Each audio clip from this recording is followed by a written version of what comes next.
School Board, Suzanne Carmichael School Board, Andrea Folsom School Board, Dulce Lopoma School Board, Amy Doyle, Superintendent, Laura Taylor, Business Administrator, Mandy Hibbard, Director of Student Services, Matt Stone, Director of Technology, Jim Rosicki, Director of Facilities, Mr. Chris Kelly. I mean, I play a doctor on TV.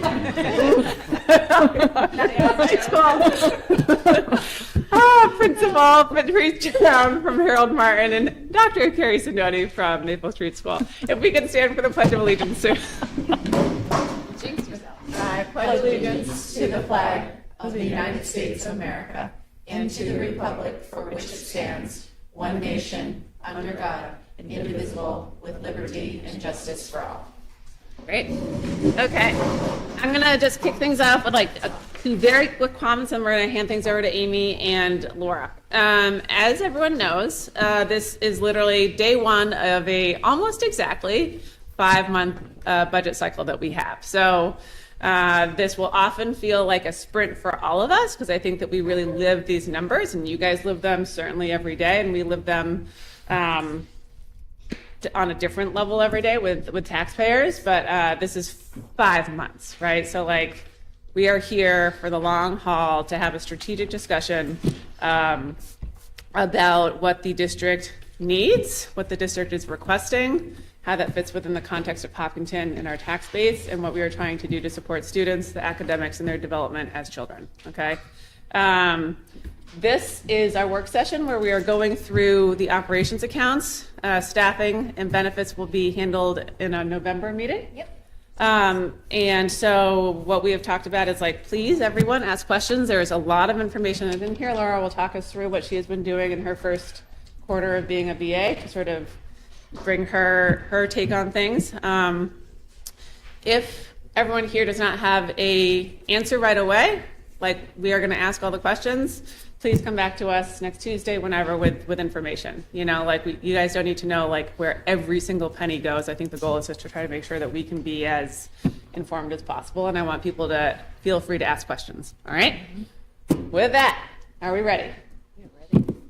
Let's go. So I'll start us off. I want to start off by thanking you for giving us tonight to start to launch the FY27 budget. I know that Laura and I are both new, and we are transitioning to this new leadership position, the shared accountability, and we have spent a lot of time over the last few weeks developing the big sheets and thinking, meeting with the team. And I also just want to recognize that we are working to figure out our own, how we're going to collaborate, timelines and things of turning things over to you. So I just want to thank you up front for your patience as we get you what you need. We appreciate your feedback as we develop these documents. We wanted to do things just a little bit differently tonight. So I am thankful to have the leadership team here. You all know how hard they work. We went through the budget line by line this year, every single cost, every single note, partly for Laura and I to know the ins and outs at every level, but I think it enabled us to have some really great conversations. So as Dulcie said, ask us our questions. Laura and I are going to provide an overview of what's on the big sheets, also looking at some budget drivers in each area. But just, we want to make sure that we have a chance to share our purpose and our guiding vision for what you have. Mm-hmm. So this budget process for us, we spent a lot of time looking at not just the strategic plan, but also your board goals, as well as the administrator's goals. As I mentioned, we're going to outline the budget drivers, our process. You're going to see some things that are new on the big sheets, some things that are new in the process. And as well as the engagement timeline. As Dulcie said, this is sort of like the kickoff for tonight. We know that it's a marathon, not a sprint. And so as we go along, again, let us know what's helpful for you. One of our goals was to strengthen transparency, alignment, not just to the strategic goals, but also in best practices.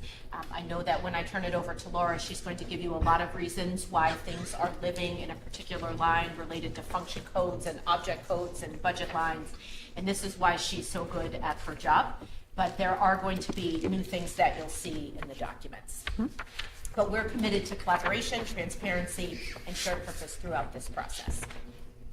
when you go to the next slide, the budget development process, tonight we are on phase 3. So phase 1 really starts at the building level. So teachers are thinking about what they would like in their budget. And those of you that have been educators, which are most of us, this process really starts in September, and you're already thinking about next year, which can be a little tricky. So as you go through and you may ask questions, we're basing a lot of that on what we know right now. But we're professionals and we're using the data that we have, not just in past budget lines, but also what we are anticipating for the future. So the teachers give their budgets to their principals. The principals and directors go through their requests, decide, what is time, what's time for right now, what may need to move into the future, and then the administrators and directors send those budgets over to the SAU. And so on Wednesday, we had a pretty marathon leadership team session. Thank goodness for Jean and who else gives us snacks? Yes, and Denise. They gave us a lot of snacks. We were in that conference room for 4 hours straight going through what we were going to bring tonight. So what you see is the beginning of phase 3, which is tonight. And then phase 4 is when we turn it over to all of you, and you'll go through your own processes where you're doing your deliberations, asking the question, and then eventually it'll move to the budget committee. And that budget committee hearing is February 4th, and that will set us up for the annual meeting on Saturday, March 14th. Our strategic priorities that are reflected in the budget go directly from, as I mentioned, the strategic plan, the board goals, and the administrator goals. So, of course, we're looking at curriculum instruction and assessment. We are a school, so that's our primary responsibility is teaching and learning. Student wellness and safety, facilities maintenance and improvement, and culture and communication. So you will see those throughout the budget. And I think at this point I'm going to turn it over to Laura because she's going to talk about some of that transparency built into the budget lines. Yes. First off, I would like to just send a quick thank you to Amy for this process that we have had. We definitely have made it. It's been a marathon so far. We've met a lot, and thank you to our admin team and for all of your department heads and collaborators from your buildings so that we can put this together. We did take a bit of a different process. It was wonderful to be here last year to work with Michelle, to work with Mike, and to see the process of the SAU and how we build the budgets. You'll see, certainly from the documents you have, they're a bit different than they were last year. That is my piece on this to put into it, and it is a desire for more transparency in our budget lines. We've heard from community members, we've heard from staff members, what is in this line, right? What is in the budget? And so I really looked at actuals from prior years. What makes up that spending? What's in those line items? And we realized that some costs were being captured in different lines. And so we put them where they belong in this year. So you'll see a few new lines. You'll see a testing line for the first time so that we can put AIMSweb and some of the curriculum pieces that are diagnostic pieces in testing lines where they actually belong versus just information access fees, right? I worked with facilities and we took a directive from the finance committee, which was what is our contracted service for facilities versus what do we pay for in-house? And we realized with our current establishment of how we build the facilities operating budget, we couldn't give you that detail very well. So Jim and I have worked really hard together to rebuild the operations for facilities to have contracted services and in-house services. And so that you're going to see some of the actuals aren't quite in the same lines because we're really using our repairs and we're using our maintenance agreements to show what we have to contract for versus supplies, which are in-house systems that we can actually do on our own with the current staff that we have. That will make it both advantageous from a reporting standpoint as we come back to you as we see what it looks like, but also from a management standpoint from the business office. In addition, we also have a revised setup on our big sheets this year and in the way that we build the operations budgets. We have new and we have recurring costs. These cover pages that you see have two different columns for this year. They have a requested base and they have a requested new. And further down the line, I'll talk a bit about what recurring versus new costs are and how they're built, but it will detail really and highlight some of those pieces that are new this year that we are bringing forward for one reason or another. And then one of the things that Amy and I have decided to do is that we have a spreadsheet that will be going and will capture all of the questions and answers tonight. Whether that may be questions that we can answer right now or questions that we need to follow up on. We'll be able to outline those, who asked them, which department they're for, and we'll be able to come back to you with knowledgeable, thorough answers if we can't answer them completely tonight. And then lastly, one of the things that the former BA used to do is that she would roll the notes over every year. So these budget justifications that we put in. The notes you see tonight are brand new. We have put every single line in this budget. And nothing has carried over from prior year. So we really took a line-by-line approach with every department this time to look at not a zero cost, but really a justification for every line item that you're putting in that column. What is it? Why do we need it? And we did that for every department. So in our meetings that we had with our department heads, we went through and said, you know, you're missing something from this line. That was there, not there this year because the notes are gone. Do you not need it anymore? What was there before? And we really had those collaborative pieces. We have spent a lot of time on this budget, and I'm very proud of what we've built here in the ops. With that in mind, this recurring versus new costs. So tonight you'll see in these budget sheets, recurring costs or requested base items include items that are required in order to keep our district status quo, in order to keep it exactly as it is right now with the services we provide and with those items that are contractually obligated, required by law, fixed costs. That does include the increases required to continue these items. So if eFinance, for example, which is our K-12 ERP, our enterprise resource program, that has amazingly an 8% increase. That is part of your requested base because we are required to continue that in order to keep us status quo, to keep us going. New requests this year include services and placements that are required but not previously budgeted. That may be students that have moved into placements, out of district placements this year. That may be students that are moving, you know, that have moved already. That may be students that are moving, that we are guaranteed are moving. These are not anticipated, these are known placements that are happening. Items that are currently in use and not previously budgeted. These would be things like Raptor, something that was implemented but is, you know, may have needs that are recurring, small needs, but supplies in order to keep the visitor management systems up and running. Things like that are going to be in your new column. Also, certainly new requests or items, pieces that have not been in the budget before, pieces we don't have, things like, you know, a new smart board will be a new item for us to consider. And then lastly, school board or state-driven items that we want to note or highlight that we've been asked to put in the budget, that we've been asked to consider this year. Any questions on new versus recurring costs before we keep going? I love the new notes. Sorry. It's a crazy amount of work to do it all manually. It's insane.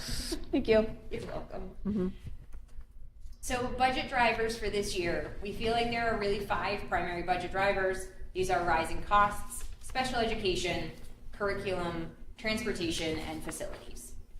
The rising costs overarching, you'll see in the notes, we wanted to very clearly identify that we feel like for the most part there's a 5% increase that we're going to be seeing from our vendors. That is both the mean average and the median that we are seeing with the people that we work with, in the support costs that we have, in the contracts that we see, in the software that we use as a year-to-year basis.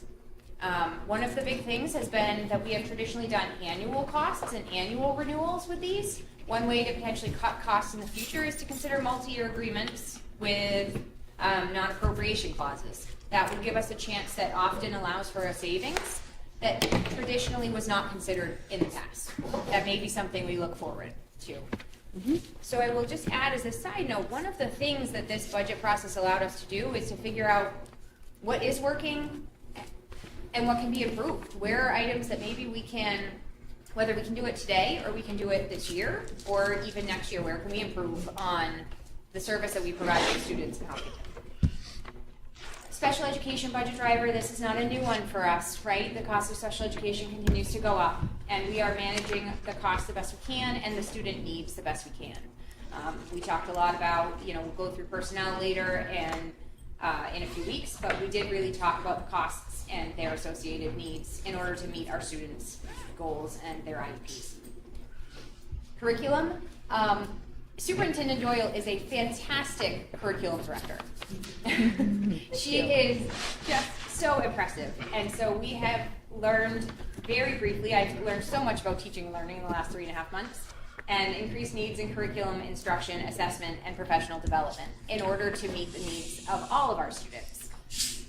In addition, we've obviously seen we have transportation challenges in order to keep our 7 drivers all the time.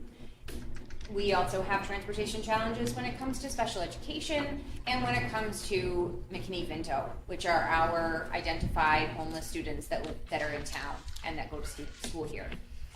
So we also, in doing this budget, have identified some opportunities that we may have with our transportation, and we'll talk about that in a little bit. Lastly, facilities. Ongoing facilities maintenance and improvement projects that do not necessarily qualify as a minimum of $10,000 cost to fit into our capital improvement plan, our CIP, which has traditionally been funded primarily through the maintenance trust.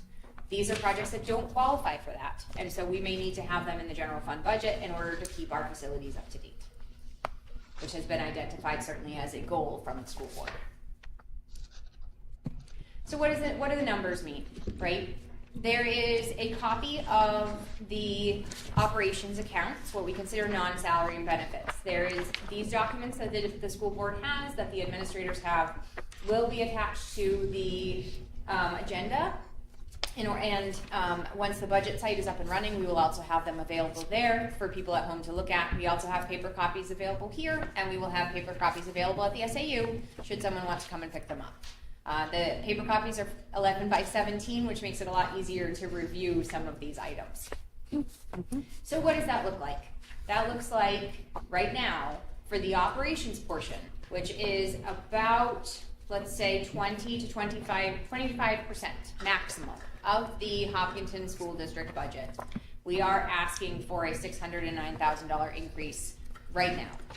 I ask you as a board to listen to us tonight, to collaboratively, let's think about what we talk about and look at how it aligns with your goals, how it aligns with Amy's goals, and once personnel budget comes in on the 6th, what does everything look like, right? Rob was very clear that he wanted to see contracts, fixed costs, personnel budgeting all together before we really make a decision about where we think we can sustain. And so tonight, we're going through this operations, as is tradition with Hopkinton, but I do want you to consider that that $609,000 is not necessarily the final number, right? This is the first night we're coming here. With that, we'll start with the SAU. So SAU budget drivers tonight, we are asking for a $95,000 increase in SAU. What does that make up for? Well, we already have agreed with First Student to extend the contract for another year. So there's an overall student cost increase of 5% per bus per day in order for us to continue with First Student next year.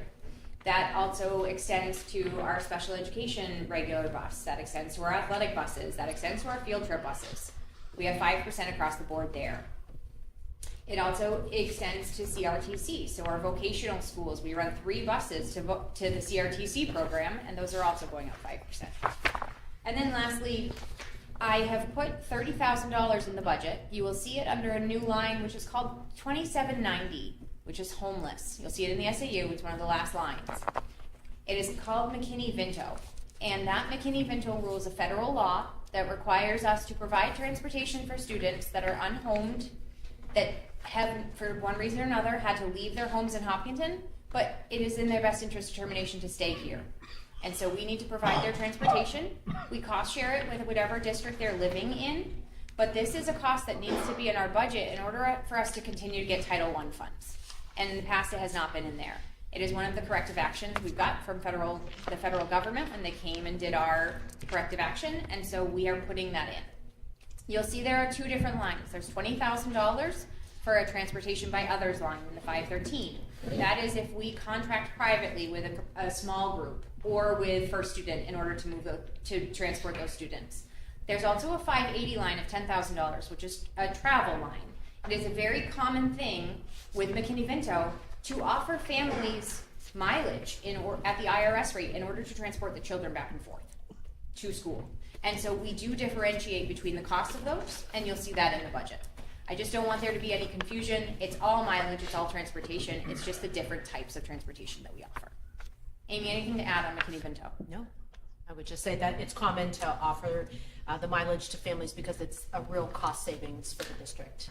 You know, when you have to send a bus to, back and forth to Hillsborough, it's much cheaper to offer 60 cents a mile to whoever's driving the student.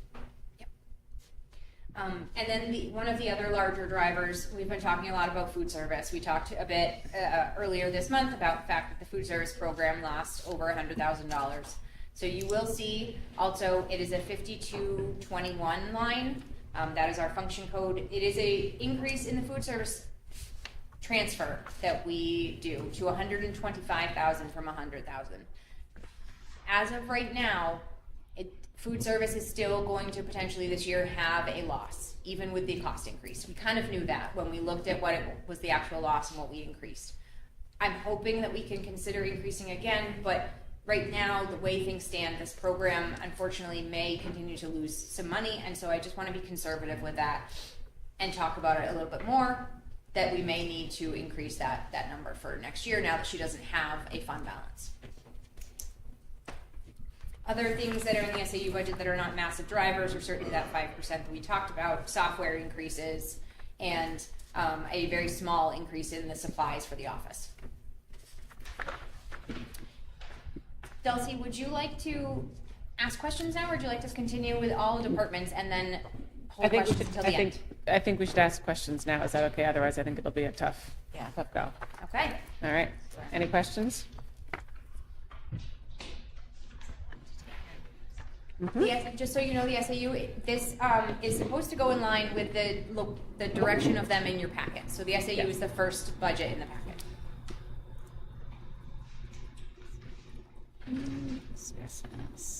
Broad 30,000 foot overview question. So first, you just answered some of my questions about the transportation piece, which, I calculated in here as a $62,000 up in this part of the budget. But when we look at the overall past spending, so last year's budget and last year's actuals, and there was an operating surplus in the SAU of $68,000. And the increase in this year's budget was another $60,000. So between that operating surplus and the increase in what is this year's, how do you square that in terms of what we might need going forward? Two of the largest pieces of money that were left over in the SAU were related to transportation. So the first one is related to that for about half the year we were in 6 buses instead of 7. That's a savings of around $40,000. They do not charge us for that 7th bus if it doesn't run. And so that's a significant savings for us, and that money went back. One of the other pieces you'll see is that we have a fuel surcharge agreement within our contract. So if fuel for the buses, diesel fuel hits above a certain threshold, they bill us as a district for the cost of that above the threshold. We budget that every year. First Student has been kind enough not to bill us for it at this point. But in the event that they do, because per the contract they can, that money is there. We were able to use that money to improve some of the buses last year a little bit, but we did not use the whole amount that was budgeted. It was $50,000 in the budget for last year, understanding that the buses go many, many miles at a time. Mm-hmm. Does that help? So you will also see this year, I did jump a bit conservatively and I cut that gasoline line down $10,000. Mm-hmm. You've seen in the past we haven't paid it. I did cut it to 40, feeling like if they do come back and it's 50 in total, then we would consider at that time what to do with it. Maybe potentially negotiate with First Student and say, this is what we have, but we also have a little bit of that fuel surcharge of the athletic lines, as you'll see, and it's in the vocational lines as well. Everybody that runs buses.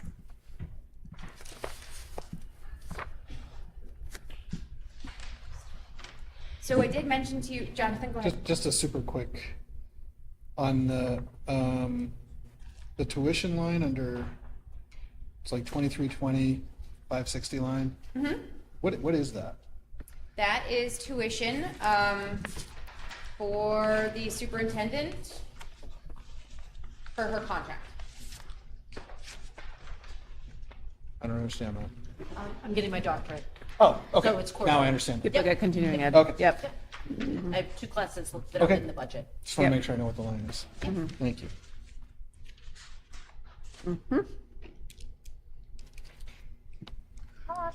How long is our contract with First Student? Is it annual? Is it? They signed on for 3 more years after this one. We're in year 2 of a 5-year contract. Great. We do have, there are pieces in there, if we feel that they are not meeting their contract requirements and their contracted, agreement, then we can consider going out to bid. We've talked about that a bit, if they can't meet the needs. I did speak with them today about looking outside the box a little bit, where the reason that we continue to run 6 buses is we continue routinely have a driver that's ill, and they don't have any subs. I would like to look at pursuing a routing software for the buses that would allow us to potentially rebuild the routes, and that would maybe even allow us to still move down to 6 buses, understanding that we would have the same times as we potentially do now. Those bus routes have been in place for a very long time. The same ones most often. They pull a kid off, they put a kid back on. But with the fact that I would say 40% of parents drive their children, or juniors and seniors drive themselves, we have about half the ridership, I feel like, in the district. And maybe we could do something just to explore, to see if we could save a bus. I'd like to be able to just explore that, to see. Yeah. Who built those routes? Did we build those they built routes? Or? They built them. Using Okay. Google Maps, which is what we realized when we were encountering some of the challenges earlier, and They that's don't why. have software. They just look at the Right. map. So the reason that there's those Well, it's like that software has only been developed, like routing software has only been Recently. actually commercially available to the general public for like the last 5, maybe 7 years. Right. It's not like this hasn't existed. Yeah. Yep. Yes. They're not. And they did That's- say that if we that's- bought it and paid them to learn it, they would do that. Okay. But Laura really feels like she's done some demos, able to see some of the tools that are out there, and feels comfortable, at least one, Yep. that we're exploring. Who else? I wonder who else uses First Student. Like, if we were going to go that route, I don't think it's a bad idea at all. I don't know what the cost is, but if other districts use First Student and would benefit from this, it might be a great thing to cost share. And that's actually what they said in our meeting today, is that they, if one district went to it, they would love to see, it is Hopkinton, Hillsborough, Deering, Andover, and Grantham that are all within this one hub of First Student that we work with. And I could certainly call around and see if anyone else would be interested in also, using the software. Yes, I just want to inject into the conversation Yes, please. before we talk about dropping a bus line. If you are going to, it is really hard when we go on a bus right now. And I think that if you are going to think about stuff, you have to look at what is it like when we have 7, what does it look like when you have 6, what does it look like when you have 5? Yes. Because when a driver gets sick, all hell breaks loose. Yes. So we just need to plan for hell to break loose. And there's not a know- reduction in a bus line in this budget. No. No, there's no reduction. That's right. Yeah, there is no reduction in the budget. Right.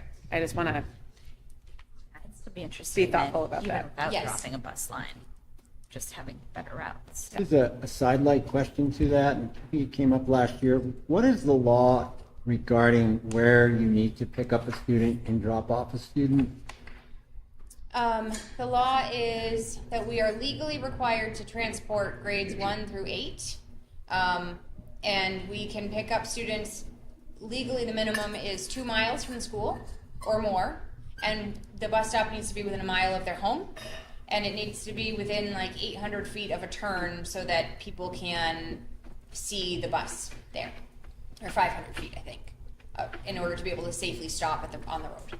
So the practice of stopping 8 times on Maple Street is not a legal practice? That's a That's a town. Hopkinton practice? Yes. Yes. We get a lot of requests for, door-to-door delivery. Yeah.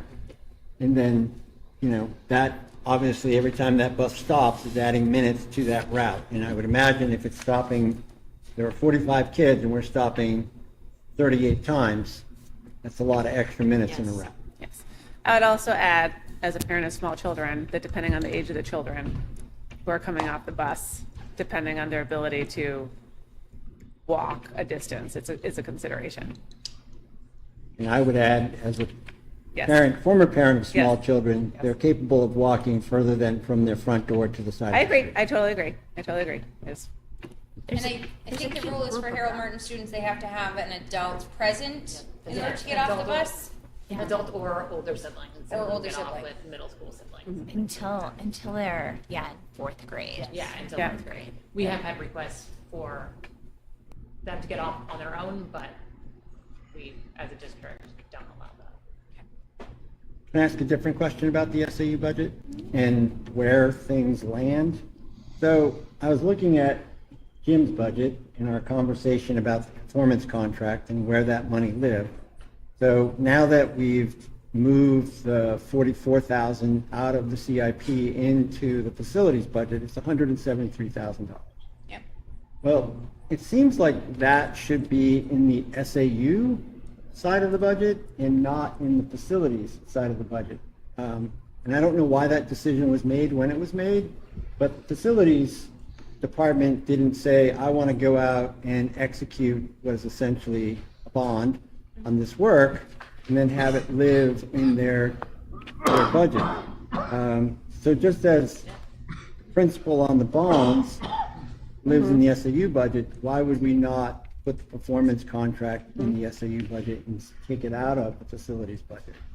I'm not saying we can't. By the state, the bond is treated differently and is actually a term of long-term debt, whereas the municipal lease that is the performance bond, the performance lease, is not actually a form of debt. And so the bond is listed by itself in the SAU because when we do the DOE 25 at the end of the year, it is a district-wide expense. And it does not get broken down, it does not get reallocated. The performance bond lease, though, does. And so I allocate it by enrollment to every school, and it is considered very similar to the SAU copiers and those types of things. So it's not the same type of expense as a bond. I'm certainly happy to move it. It is a district-wide. It applies to all buildings. I can move it for transparency into the SAU this year or next year, whichever you'd like to see. It just, from a legal standpoint, gets treated differently. So we've traditionally put it under a 735 line for equipment. I think it's just food for thought as we move forward as to where it's most appropriate. The 2620 line, which is under now, which is buildings, is traditionally a facilities function code, and that is really the function code where it lives. So by default, it pulls into the facilities budget versus pulling into the SAU. I'd have to manually move it over. But I could do that if you want me to. We'll put it in Amy's notes for something to come back to. Okay, yeah. So we'll add that as a request. Absolutely. anything else on the SAU? Great. Thanks. You're welcome. Great. Special education. Special education budget drivers. Our special education request, it's Amy's, not mine. In total, our difference for special education is $287,559. We are seeing that we had some students, very unfortunately last year, that passed away. And so they are no longer in our budget. We have new students who are now out of district placed, and we actually have 2 new residential placements that are known right now and are actively in the process of either going or are in these facilities at this time. And so we have, the reason they are in the new is not because they're not required by law, but just because they are not in the budget from prior. And so we want to outline that we understand and we're trying to be clear that we have students that are no longer in the budget and students that have been added in. And these are our students that are added in. In addition, we have 1 new out-of-district placement for a different student. And so that means that we have 3 new out-of-districts in this budget. In addition, we have a board-certified behavior analyst to conduct assessments, develop behavior intervention and skill acquisition programs, and train school staff. BCBAs are not covered by the HGA agreement right now, so they have to be contracted. They are not somebody that we hire in-house, and so we contract them through Bill White or a similar agency, and that is in the budget this year. Because we do find that, sorry? It was before, but it's an increase. It's an increase this year. Because the amount, we For need, brought right? in for additional things, Yeah. like the year before.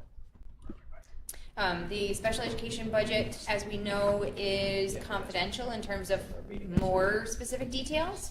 Happy to move into non-public if there are very specific items. You do have the board, you note that they are marked as confidential. The public special education does not have notes. So the itemized notes in the public's version are gone to protect confidentiality. We went over this last year, but if you could remind me about Medicaid reimbursements around outplacements for the tuition piece, for the transportation piece, and for the residential piece. How does that all? Is there Medicaid reimbursement? There is for some things. Things For that are the- medically necessary, right? Medically necessary and in-state. In what? In-state. In state. So some of their, like transportation, all the transportation logs get submitted for reimbursement as well. None of our other districts have monitors, but if they did, we submit for that too. We fill out all the documentation we can for any speech and language, occupational therapy. If a student has a rehab assistant at their school, we submit for those as well. Thank you. And for those students that we don't have Medicaid for, if they hit over the 3.5 times the average cost per pupil, they are eligible for state special education aid at 80%. So if we do have a student who's placed out of state, not happy. No, those are because, so any student that doesn't attend a school in our state, I reach out to the DOE and that school and we do what we can to make them approved schools. Some already are. Okay. And we just need all the documentation to allow us to do that. So as long as they're an approved school in-state or out from a special education aid standpoint, which is different than Medicaid, then we can submit for all of those for special education aid as well. And we do. And we do. Okay. And how much do you, so I'm looking at the 2001 line, and I don't know, 2001 line. so 1001, 2001, 09. Oh yeah, 1200, 109. Okay, 1200, 109. Yep. I was trying to shorten it, because I said 1001 before everything. So on that 569 line, Yep. it's an 85% increase. So how much, and so do we get Medicaid dollars back toward that or not? No, we get special education aid dollars Special education aid. for that. Bless you. Sorry. So special education aid, so refresh me, So special education aid is where it's like if a student is at an approved school, we collect the invoices. Jeanette does a phenomenal job to make sure she's doing that monthly and we're tracking every expense we have. With that, I'll call it a formula, I guess is the best way to put it. So with special education aid, anything over 3.5 times the average student tuition. okay. So I think for us last year was like 79 something That's $1,000. 3.5 or that's one? That's the 3.5. That's That's So the we're 3.5, guaranteed 79. paying that. We have to pay $80,000 per Essentially. student before the state jumps in at all. So then above that, whatever the amount is above that, we'll get 80% of that back, in most cases. If a student's, if the billing for that student, the invoicing for that student is above a certain threshold, we'll get 100% of it back. But typically, we only plan for the 80, because that's what we can get back. And so this is sort of a procedural question. So if I want to know the $235,000 increase, how much of that, you'd have to know how many students, and then that would be a non-public session to talk Yes. about that. And we would also need to speak about the related services that the student gets, because those are also eligible, so we would add those in as well, when we calculate what we would get back in It's total, just, and the transportation. I see a big number like that, and I Yes. just want to know how much is on the town tax and how much is coming back to us? And remember, it doesn't come back in the same fiscal year. That's the other piece. So anything for the 26-27 school year, we will not get back until December of 2027, which is the FY28 school year. So right now, we would be looking at revenue this year for stuff that occurred last year. So you won't see that essentially in December of 26 within this budget. You won't see it until after. So you're behind. Okay. Do we know at this point how the changes to Medicaid, Medicare, and the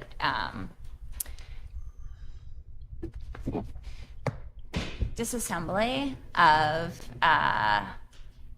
the Department of Education, specifically for special education, is going to impact our students and any title grants or other reimbursements that we're going to get? It's a good question, Andrea. We actually had a meeting today with someone related to how at least Medicaid billing is going to change next year. I wouldn't say that it's advantageous for us. No, So I wouldn't think so either. He gave us some really great advice. We are going to budget conservatively. That was the word he kept using. Yes. We've talked a lot about what might be covered. They are creating new systems which as a researcher right now myself doesn't make a lot of sense. If they're going to collect data through random sampling rather than actual documentation, which is a strange, not even a quantitative study. And apparently, though, New Hampshire is one of the last Yes, states to transition to this model. Yeah, he was talking about how Yes, there are yeah. actually two parts. Yes. There's what we're doing right now, but then this other random sampling. So he advised us to budget conservatively. As far as title grants and the dismantling of Department of Ed at the federal level, they have superintendents across the state are putting things into their budget, and you'll see one here related to curriculum, professional development specifically. I can't imagine that Title III will continue. We don't get Title III funds. That's English language learners. But Title II was already on the chopping block the last time because it's specific for teacher and staff, administrator, professional development, which is not a core value of the current administration. So we're not sure that will continue. Title I, they do think will continue at least on some level. So that is why it's so important to fill out the free and reduced lunch. And Title IV and Title I go together. We already get the minimum allocation of Title IV just because we're so small, which is $10,000. We may get less of that. They may decide to reallocate within the state. But what we have been advised is that it's almost like a block grant at this point. They'll get a certain amount from the federal government, and then they'll let us know how it's going to trickle down. So I think we can anticipate Title I. We've also gone through some changes here. Maple Street is now a Title I school, so we got more funding, and we're working strategically to use that to our advantage. I think we should plan to not have as much in Title II and Title IV, and certainly less Medicaid revenue coming back with this new model. Great. And then my other question related is, I know that one of the biggest issues we've had is that where we are located, it's difficult to find a school or other location that best meets our special ed students' needs. And I know some kids that students go for a variety of reasons, and sometimes that's medical, and sometimes that's for other reasons. Is there any concern that any of the schools or other facilities where students are currently attending are at risk of closing because of the impact of the Medicaid and Medicare cuts? It's a good question. As of right now, that's not part of any of the conversations that I've had with people. Great. Okay. Doesn't mean anything, but Sure. this is right now. Okay. That's not anything that we've heard rumblings for or something to watch out for or anything like that. Again, not that we're not paying attention, it's not the topic of conversation. Great. But we also know that can come quickly, Yeah. right? Sure. We also know that operating budgets can get away from an organization and they try to stay open as long as they can. They went through Right. that with Crouching Mountain a few years ago, Let me just Yeah. where they gave, I think it was a 2-week notice, Ish. 3-week notice. If that. So we're hoping that doesn't happen, but our students are placed in facilities or schools that are well-established and I think have funding. Great. Okay, thank you. Just to circle back to the Medicaid question that you're just answering. So my understanding is that a lot of people may be going off Medicaid because of sort of requirements to stay on it. That's going to be for adults, right? Kids are going to they're not going to have a It really work is up to requirement or whatever. But the parents have to decide that they want us to enable their student to be Medicaid eligible. It is up to the parent, and we do have parents that say no. Yes. That We say, can't- I want to pay out of pocket. No, they say you cannot. So You cannot bill for the services you provide our student. we have to have parent consent in order to bill Medicaid. We cannot bill without their permission. And there are some parents that say no. And if they say no, we're still spending the money, we just don't get the money back. That's right. Can I ask you the question? Are you good on Medicaid? Not really, but I mean, yeah. Well, so in line item, budget unit 10021500131, I don't know a better way to do that. And I don't want. 2150? Yep. 131? Yeah. Uh-huh, yeah. See, you can shorten it? Yeah, I know. Could it be any better? It seems like we have been consistently over budget on that line, and we have cut it significantly, which seems we're going to be even more under budget to where we are. So for right now, for students who are out of district and have speech services, this aligns with exactly what those are. So again, when we have students pass away, things like that, those are no longer in there. So these are the remaining students who get speech services at their out of district schools, and this aligns completely with what their IEP says. But I also leave room for if we have a progress meeting. So there's an hour there, like stuff like that is in there. Okay. But this is all due to the shifts in what students are needing at the schools.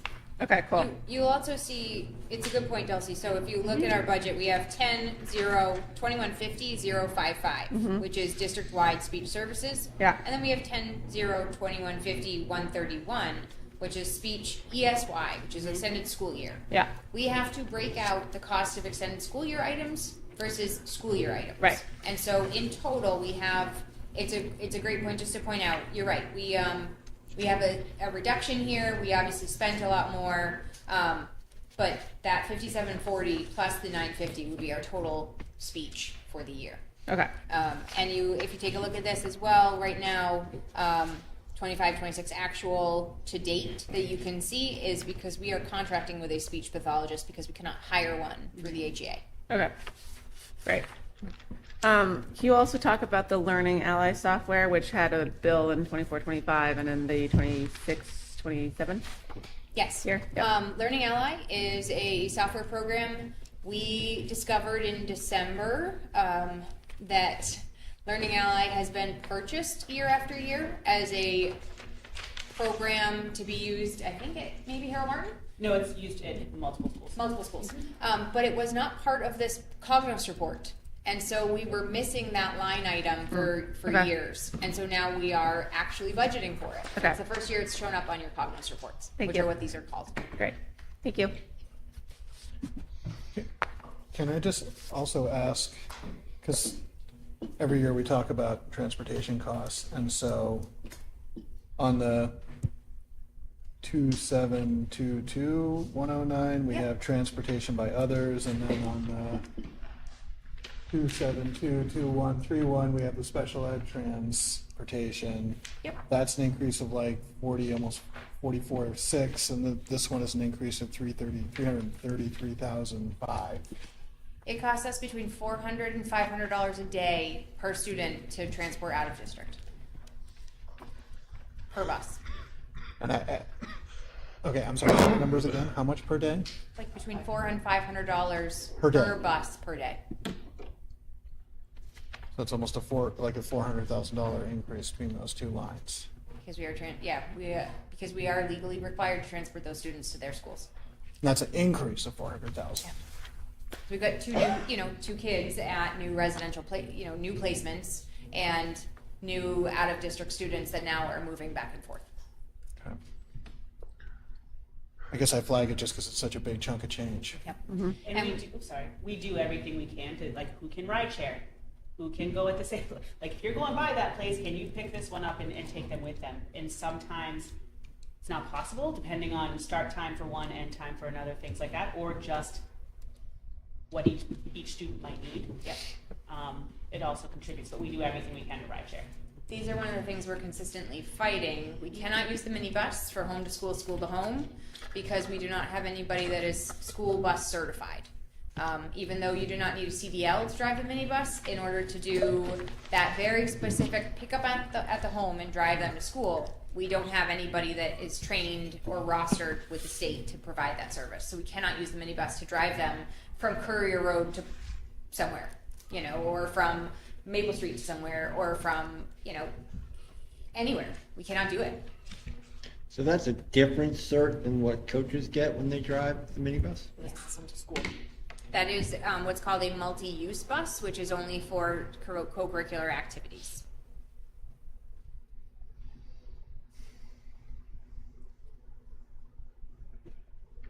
Want to get trained, Rob? Yes, say you. You're gonna get trained? Been Or there, no, done I'm that. sorry, special education, We are thank you, working sorry. very I'm like, hard to continue to work on words? this. Totally, yeah. Talk about it in-house. Curriculum.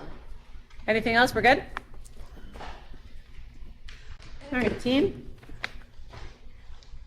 Our curriculum drivers, the requests are up about 21%. We've captured the Fly curriculum consumables. That was a program that was purchased for K-6 that focuses on building student well-being and academic success. When you talk about implementing our portrait of a learner, that is the tool and the curriculum and the materials that we would use to implement that K-6. You'll also see a new request for district-wide diagnostic assessment tools, focusing on math and literacy. We have not decided on which tool. Of course, we would need your support to fund those lines, but as we endeavor to improve our multi-tiered system of support, a gap that we have right now that I've identified is we don't have a diagnostic tool. We used to give STAR many years ago. We moved away from that, probably right after or right before COVID, and we use AimsWeb as a progress monitoring tool and a screening tool, but AimsWeb is not a diagnostic assessment tool. So in an effort to really look at where students are and what they need, bringing in a diagnostic assessment tool like iReady or NEWA or, again, STAR would really be advantageous for our teachers. Branching Minds, we've talked a lot about securing our multi-tiered system of support. That's exactly what that tool is designed to do. It's my understanding the district has done some piloting through Title IV over the last 2 years. It's best practice once you've been taking something out of a grant for a few years, if you're using it as a pilot, that if it is meeting your needs and it's something that you want to continue to use, you want to put it into your operating budget so that you are supplementing and not supplanting. We also, as we went through our corrective action, that was an area where they've given us some opportunities for growth. And one of the ways that you supplement and not supplant is that you follow those procedures. We are putting in some requests for Tier 2 materials. Again, that multi-tiered system of support, we have made some gains in Tier 1. Of course, we have a lot of resources in Tier 3, which is special ed. We really have very limited resources in Tier 2. And so if you think about a student and the support that they may need, you want to keep them out of Tier 3 as long as you can. It's usually either between 2 and 3 times more expensive to educate a student once they get into special ed, whether it is contracted service or related services or special transportation. The longer you can keep them out of Tier 3, the better. So we want to do some investing in our Tier 2 materials, specifically related to literacy and math, and those would be aligned to the core programs that we already have. And I mentioned this earlier, putting in some district funding for professional development. Right now, we follow our collective bargaining agreement where teachers have a certain amount that is to be used for their own professional goals, to meet their own IPDPs, or we call it TEP here. But whatever they want to go to certainly has to go through the administrators. But if we want to bring in some professional development, say related to Amplify or improving math instruction, we don't have any district funds to be able to do that. We have leveraged Title II pretty routinely here, like all districts do, but I just want to make sure that if that were to go away, that we have some funding available.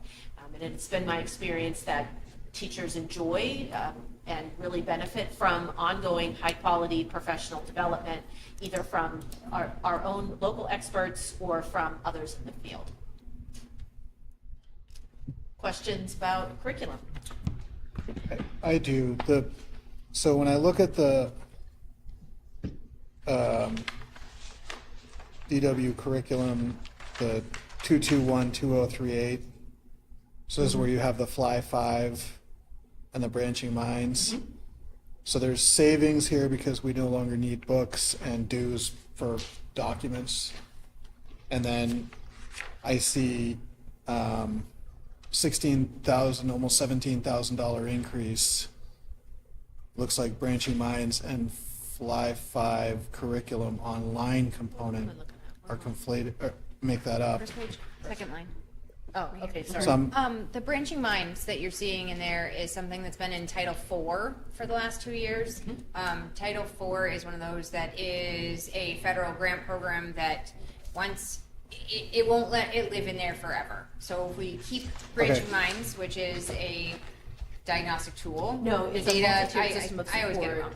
wrong. Branching Minds is Branching Minds, basically yeah. a technological platform to keep our data.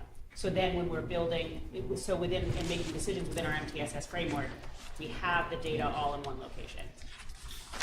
And the Fly 5 looks like if you combine the consumables and the curriculum, those are like $10,000, a little over $10,000. I guess I'm just wondering about the ongoing costs of these. They would be that ongoing. Like cost. So compared to they're- like, because it looks like the books, we're doing away with the books, but that's like $2,200. So like how much more we're spending on this.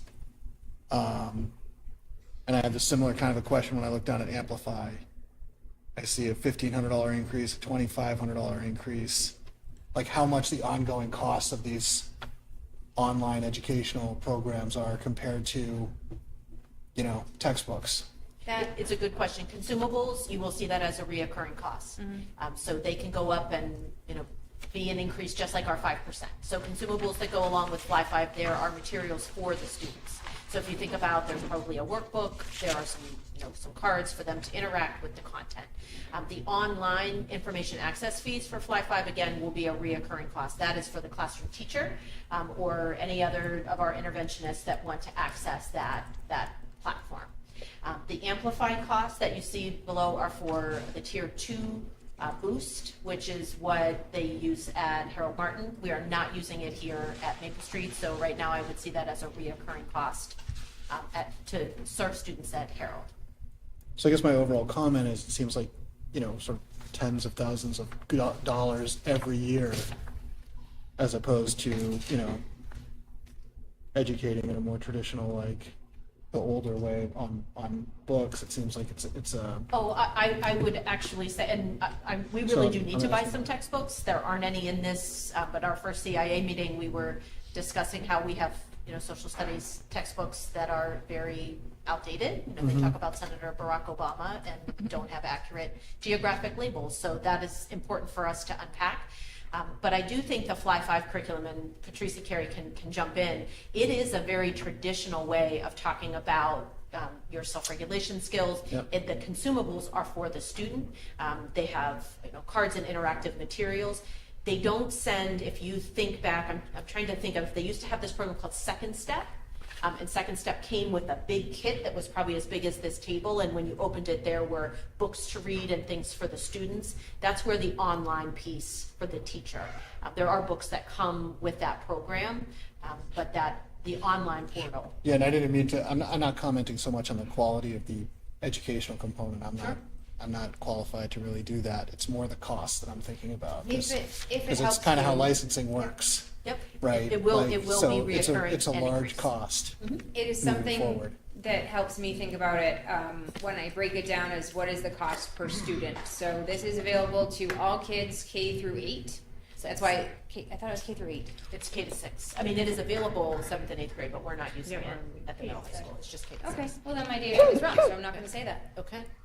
How much is it per student? Well, if it was K through 8, it's $2.05 Okay. per student per year. Okay. If it is now K through 6, that's different.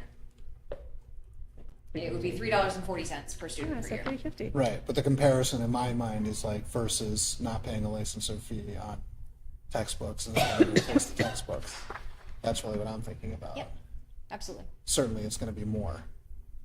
I don't know, because I would also say, again, like for any of the Amplify stuff where it's like kids learning foundational reading and writing, they have to write on something, so you would then rebuild that cost into a copier contract. Like, they're writing into the booklet and doing all the things that are in the booklet, and if you don't do that, then you're hosing out printables, which is another cost, would just be under a different line item.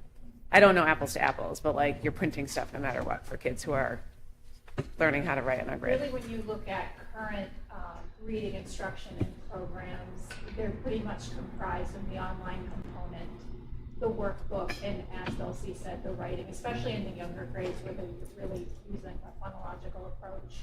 I mean, gone are the days, unfortunately, of the textbook where you write your name in the front and pass on to the next student the following year.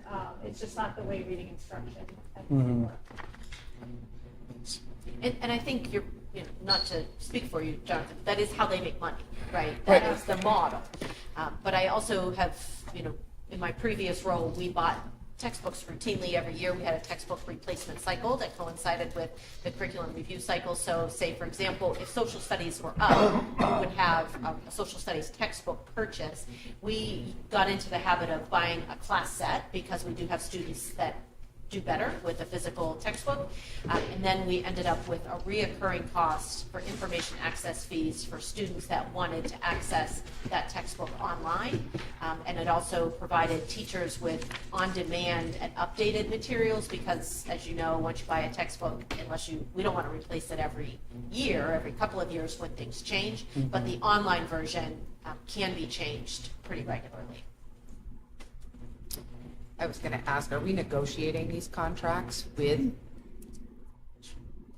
the organizations, the groups that are selling these? Like, because they are negotiable in terms of price per pupil or access, or right? So Yeah, I mean, I would say that, when we entered into the Fly 5 contract, I mean, they do give you a pilot period.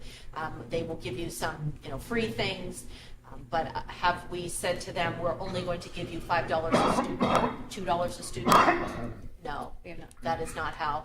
Responsive Classroom, what is their name? Center for Responsive The Schools. Center for Responsive Schools. They are not cheap. I will just say that. But in my experience, some of these are negotiable in terms of like, great, we want this many subscriptions and this many, teacher access, and we can do it for this. And if you can't do it, there's 3 others with similar programming that can. Yeah, I mean, I would say Fly 5 specifically, we chose that, and I wasn't here. I know that was something that you all talked about last year. Fly 5 is aligned with Responsive Classroom, and so the language is the same, the structure is the same. So in terms of picking a different curriculum that would have different language may be confusing, for the students, so you want it to be. Of course, She's I'm just just saying saying, there is a She just process. thinks we should try to I will say in that respect, we do get that with Amplify. So Yes. Amplify, we purchase the consumables and they provide us the Patrice did? licenses at no cost. Okay. And that was a negotiated item, I think. Patrice is going to. I would say we did get a discount for Fly 5. They are charging us as one school instead of 2 schools. Okay. So instead of charging us for 2 separate schools, they consider Maple Street and Harold Martin as one school, K-6, which gives you different, like they got rid of the site licenses and the shipping and a couple of the other pieces. So we weren't able to negotiate a better rate than originally. And we do the same thing similar with Pickup Patrol. Right. We did the same thing. And many of And those, in mystery terms of science, high right? quality PD, will come in and give free yeah. PD because we're paying. So in Right, terms when of that line we with initially chose PD. Amplify, the former curriculum director did negotiate. I want to say it's a 3-year contract we had with them where they took off some of the shipping fees, similar type things. They came in, they did the professional development the first year. Okay. Thank Carrie you. and I drive a hard bargain. We Yeah. did it with We do. Mystery Science as well. We spoke Yeah. with them and they gave us one school, even though Harold Martin uses it as well, Correct. right? Yes. Yeah. Which makes sense, right? 'Cause most schools, it would be K through 6 would be one building. Right. And sometimes they do it per student, sometimes they do it per school, so if it's better And to do sometimes they it. give a better rate, which is the case, if you have more students, you get a better rate, so I just consider us together. But we will definitely keep that in mind for other curriculum-based items to see if we can negotiate something with them. I frankly didn't know that all curriculum places will do that. A lot of software places won't do it. Yeah.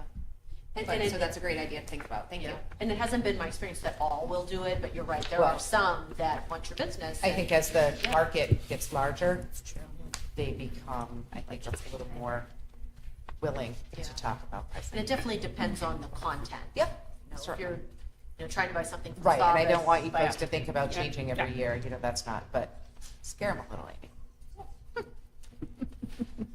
I'll do my best. Question, Rose? 3 questions. Okay. So the first one, I think, Laura, this is probably your realignment stuff, and maybe some of this is new, like the Ready Online assessments, the renewal, Ames Web, some of the early bird. In the current year's budget, it's 0, and in this year's, there's a line. So is that because it's been realigned or because it's new?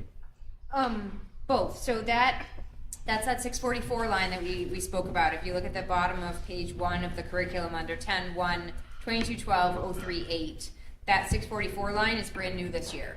That testing didn't exist. They used to be in 643.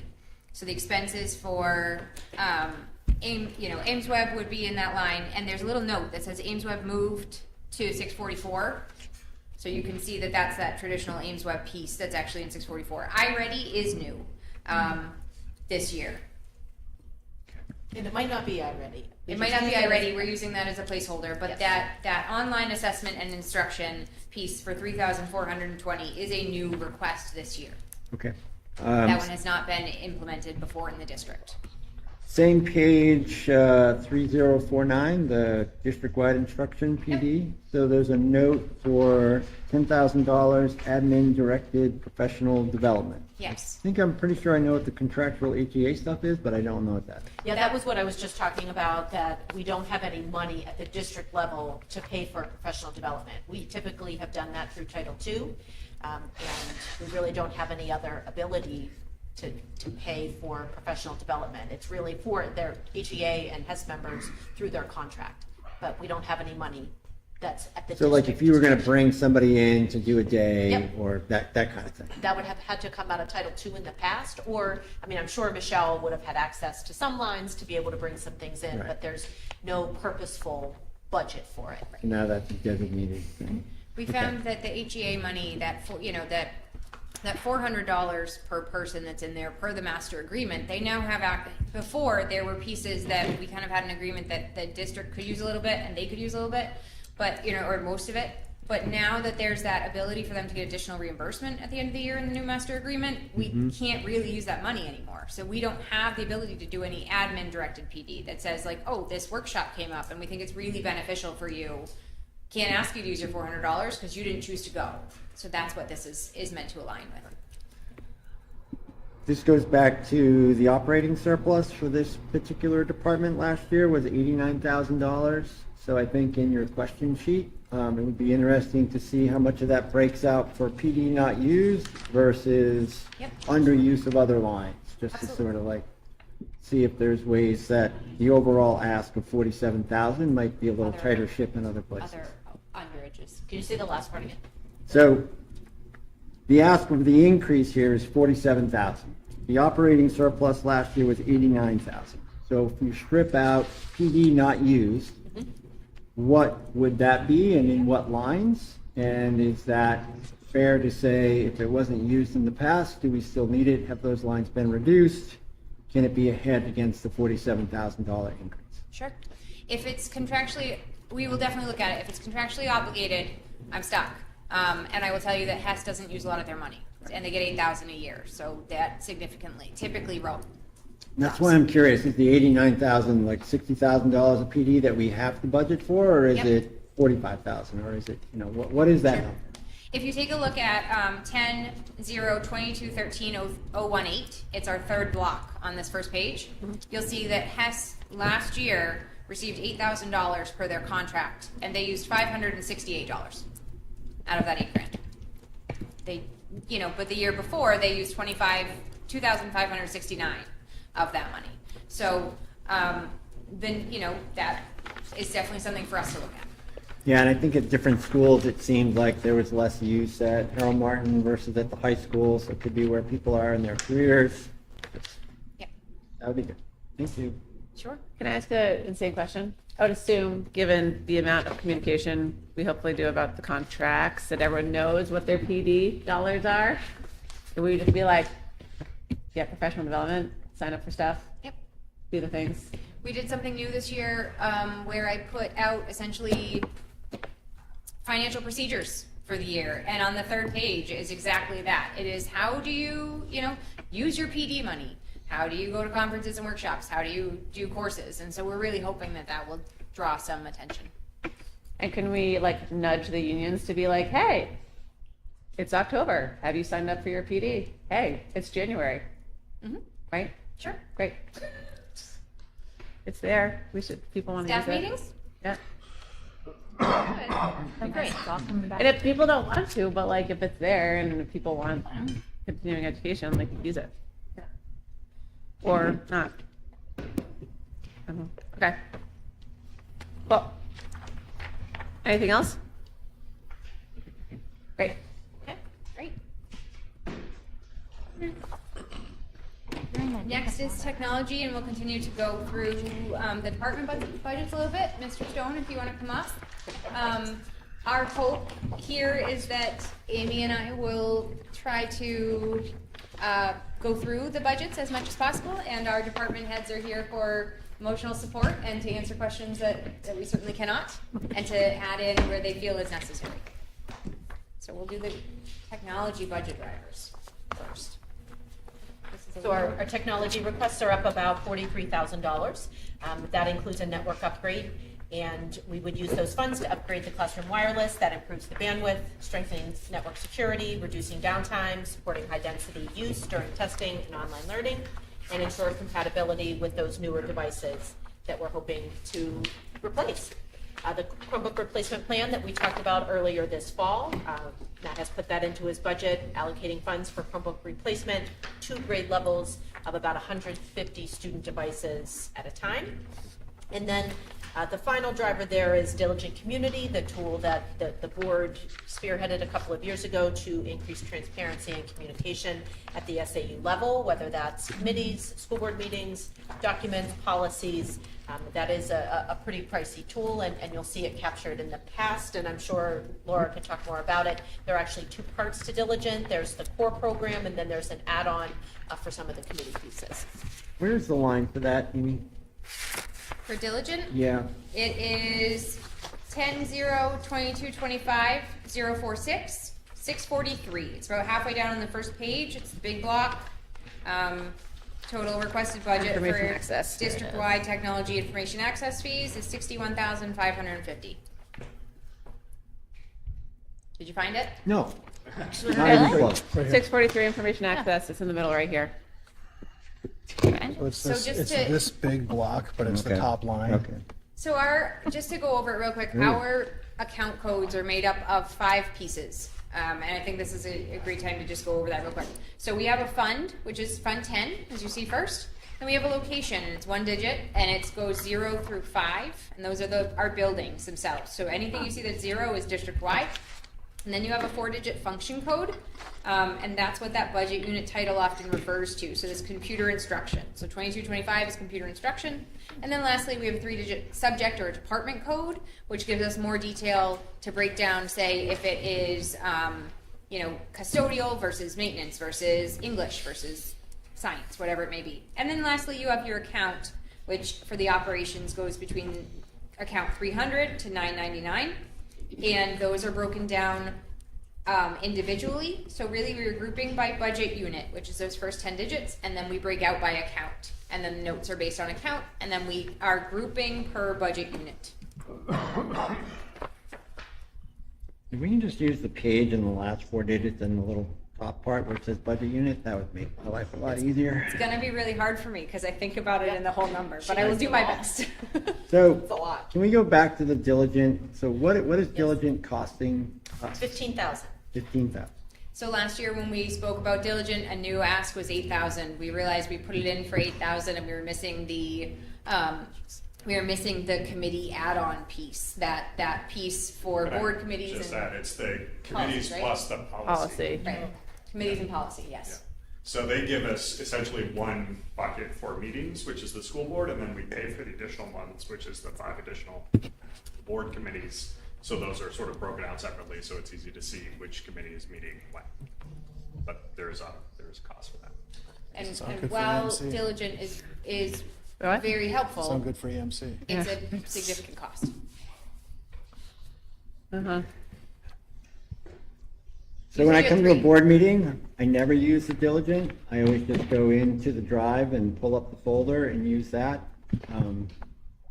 I don't know how other people are using Diligent, but it I hasn't use it. been a $15,000 bonus for me in terms of what it is that we're doing.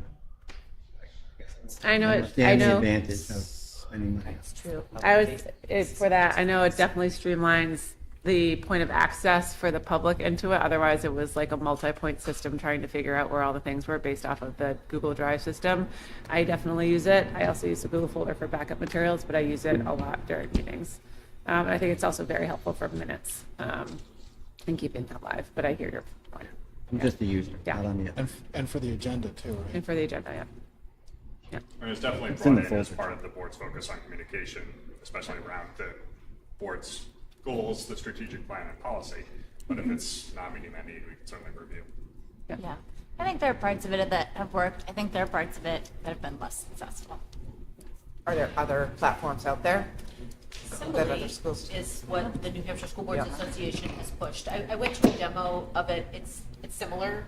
I mean, I think all of those tools, you really need some PD, you know, to learn the ins and outs. And you certainly learn by doing, but I don't know, did you go to that demo, Bucks and Ball? It's similar. Simbly. Simply. What is it? It's Simbly is not Simbly, perfect. Simbli. It's also not perfect. No, it's Yeah, I really enjoyed signing up for it. Yeah, super great. Really enjoyable. I'm just wondering if it's any cheaper. If they're both kind of clunky. I think the cost is probably similar. I think on the front end, Diligent is definitely more user friendly. It's been Simbly, which I've used now for years. Like, I'm always like, where the heck do you find policy? For sure. Right? Yep. Yes. Right. I wonder what they're probably using. Like which drop down, which one is ours? There's also that option, of course, to cut back on the services we get if we wanted to, but the policies is pretty helpful because it ties into everything else and it comes with the board committees, right? They are separate pieces. They are separate pieces. We budgeted them together here, the add-on, that's right. Okay. Thank you. Sorry, go ahead. can you have one but not the other? So if they decide to get rid of, say, the committee piece? I believe so. Okay. I don't know if it would change the price, like, I don't know if there's a discount if you buy multiple modules, but I could certainly reach out to our account rep and find out. Because I wonder if that might be where the savings is, like we have the core for the meetings, but we go back to the committees that are, you know, simply Google Drives or something. I believe that's possible. I have a question for Matt. And first a comment, as I look at this, and I always look at that, what we budgeted last year and the actuals are super tight, so thank you for that, appreciate it. So most of the $33,000 is Chromebooks. Correct. What happens if we don't have that 33,000 in terms of, how does that change our replacement cycle? So essentially what I broke down to was 2 grade levels provides essentially, we can cover 8 grades with machines with a 4-year life cycle. Or if we extend to 5, then we can obviously do 10 years. What that would provide is a level funded, financially responsible way of doing our 1-to-1 program in its current guise. So obviously we don't have to maintain that. You know, we had discussed that at the previous level. Obviously in this budget, I've chosen to keep it status quo. You know, could we do less? I mean, yes, obviously. We could go back to, you know, shared carts at the elementary level. There is a pretty significant friction to using them if you don't have ready access to them. That's certainly something we found, you know, every time we've had a choice between, do we have sign-out technology, or do we have technology in every classroom? We find much more usage if you always have it, because you don't have to plan for it. You don't have to say, oh, wait, my partner class is already using them, I can't use them today, that sort of stuff. But, you know, I understand it's a significant cost, and that's where we are. And you'll see from a budgeting standpoint, that budget is broken down into 30,000 of new Chromebooks in the budget and 20,000 from what was in there for this fiscal year. And Matt, we're 1-to-1 grades 2 and up. Correct. Yeah, so this, I mean, essentially provides a stable platform for maintaining the current program year over year. So that's, we've kind of gotten over the hump of, you know, that big bubble in 2021. This would be level funding going forwards.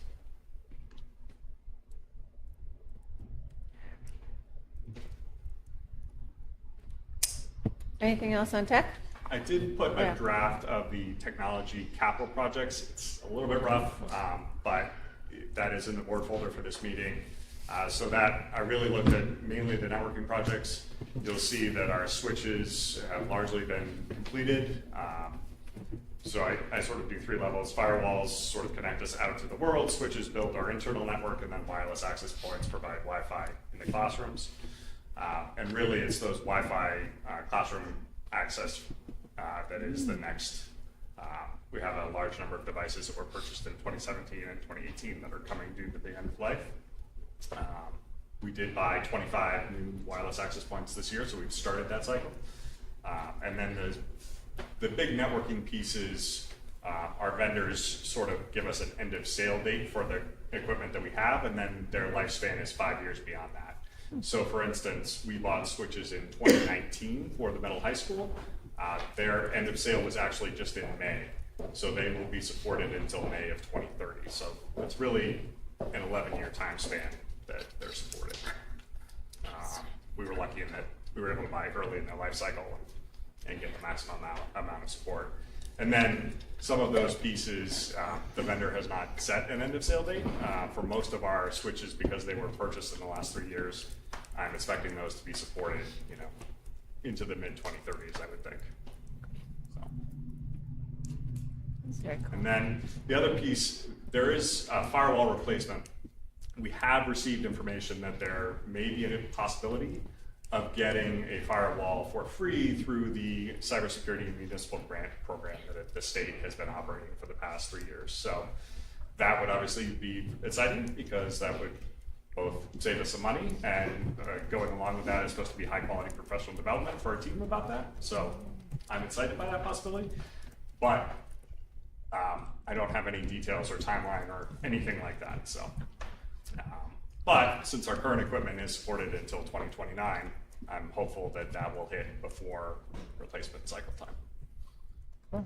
So, without creating a ton of work for you, is it possible to create sort of a grid where we can see by school how many Chromebooks, devices, whatever you want to call them, there are by school, and what the difference in replacement schedule would be at current funding versus the additional 30,000? absolutely. That would, I think that would clarify it in terms of whether or not we can afford to do another 30,000, or whether we can live with current, or if there's a number in between.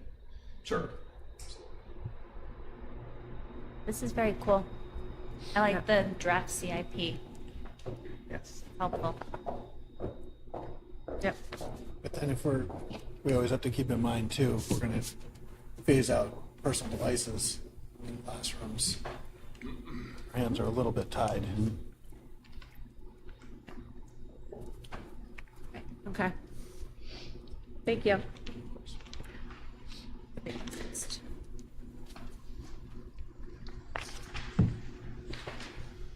All right, we're gonna move on to facilities. Facilities budget this year, the request is up 110,361. Of that, 44,915 is the performance contract payment, the municipal lease that we spoke about from 2017.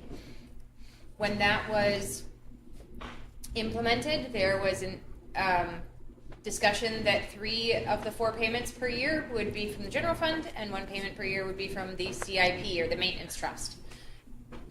We have heard from the town CIP committee that they do not want recurring expenses within our CIP coming out of the maintenance trust and coming out of the capital improvement plan.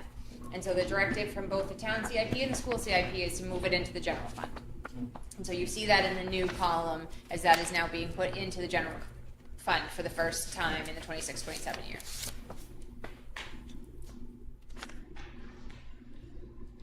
Of the other new expenses, a few things just to talk about. Jim and I have been working really on sustainability, so you'll see under 10.0, 2620 335, when we talk about district-wide maintenance, 643, there's a new ask of $3,400. This is a program called Operations Hero, and it is what we use for facilities maintenance. It handles work orders, it handles building bookings, it also does some inventory, but one of the pieces that Operations Hero offers is an energy module that allows us to import our energy bills, and it will track them for us, and it will track our utility usage, and it can show us actuals of what our utilities are doing. And so as we talk about what Siemens had, that project did, it actually will show us the energy savings that we have and we are showing within the buildings. And so it is something that we would ask the board to consider. This is an automation portion of it. It does include a one-time implementation fee. So you'll see that $900 is just a one-time fee that is not recurring. That does not continue every year. That would be for us to implement it. And it tracks all utilities. So all of our oils, propane, electricity, all of that. One of the other pieces that's up is utilities. I just want to mention real quick that projected electricity supply increase that is in here right now is only projected. Jim and I are in the middle of negotiations with energy brokers for our electricity supply rates. We do feel as though those are going to come in lower than what we have here. We know that Eversource also has recently very significantly increased their delivery fees. We are not exempt from that, so we are seeing an increase in electricity delivery fees. The contract that we have currently for our supply is ending in December of 2025. And so we are looking at re-upping, and we are talking with vendors, and we should have that for you before, in order to modify this. And the rates are coming in favorably, so that is subject to change. And you'll see that here, that little note. We're currently working on it. You'll also see what we talked about before, that there's a difference in lines now between contracted services and in-house, and that some of the maintenance supplies are up 5%, as we're essentially seeing as rising costs across the board for his contracts and for his in-house things. And then lastly, some of the pieces that are in here are grounds maintenance. They were cut significantly from the budget last year, and so Jim's trying to put them back in to see if we can restart our grounds maintenance a little bit more. Jim, anything I missed? There's a whole bunch of other little ads, but I'm sure we can save those for questions. Do you want to talk about any other ones to point out? No, not specifically, but just to go back to the utility thing, there's a pretty cool feature in that one too called performance dashboards, and I would love to start projecting, quite often to our school community, like how we're doing with our energy. Again, we're trying to really raise awareness and in EMC and with the student body, and I think that, again, more hands on deck, more people seeing it can really sway our electricity usage overall to save even more money. So that's what that's all about. I do want to point out a couple, two other things. There's in here earlier this month we did a budget transfer for propane, right? So we went from oil to propane. So you'll see there's new propane lines in here now and we removed those amounts from the oil lines. So the oil lines are down and the propane lines are up for our expected use. And then the other thing is I wanted to just mention that Jim and I have come into we have settled a contract for the pellet boiler. So the pellet boiler actually creates these things called thermal wrecks that are sellable on the open market. And so the Hopkins School District's now able to sell them and get a bit of a revenue back. And so we are getting a little bit of revenue back from the pellet boiler at the moment. So that will remain our primary source, I think, of heat. I just wanted to mention that. It's on the revenue side, but it's still something that's good. Two things that I noticed, that the electricity increases, I realize that we don't totally know, but that's like almost like 45K. Yep. Like, 47 when you add to it be all. exact. Yeah, I was just like roughing it out in my head. Yep. And then, so I mean, that's not an insignificant number when the total increase is 110 on the facilities budget. And then the other thing that I noticed is that the disposal fees are like over 4K. Just our trash. Yep. Like, to go back to, you know, recycling and all that stuff, Yes. and how expensive it is to just throw stuff out. That's a 4,000 plus or minus increase. Yep. So just two things that jumped out at me when I kind of looked through these costs, and I'm sure these are only going to go up. Laura's absolutely right. Like, again, $44,000 of electricity alone, that we came in really hot. I mean, Right. even a month ago, it was doom and gloom. You know, what the coalition is giving right now at like 13 cents, we were like, oh my goodness, it's probably going to go up. But when we started reaching out, because our electricity's up for bid anyway, Laura and I, our faces dropped to the floor. We're like, oh my goodness, that's such a good rate. Yep. And so again, I really see that we can drop that quite a bit. And we when will, when sign as a soon as we contract. agree on Yep. a broker. Right? And I'm sorry, just to, not to belabor the point, but it also goes to the dollars and cents of conservation. You said it. The building maintenance agreements across all the buildings seems to be increased. Is that $18,000 total? Is that contracted or is that projected in terms of what those maintenance agreement increases? I believe they are projected. Some of them we have multi-year contracts for, so a lot of those are hard numbers. With the bigger increases in there, we actually had some straggler maintenance contracts for like fire alarm or routine sprinkler in another budget line. So we just brought all those into one. Along the utilities observation, and this is part kudos, part question on budgeting and that part, is last year across again all the buildings, there's $100,000 operating surplus in utilities. So we spent less than we projected. So I think in part that's, you know, the heat's turned off. But is what part of that is maybe are we projecting too high? And I didn't break it down into its parts. I just Sure. did the broad category.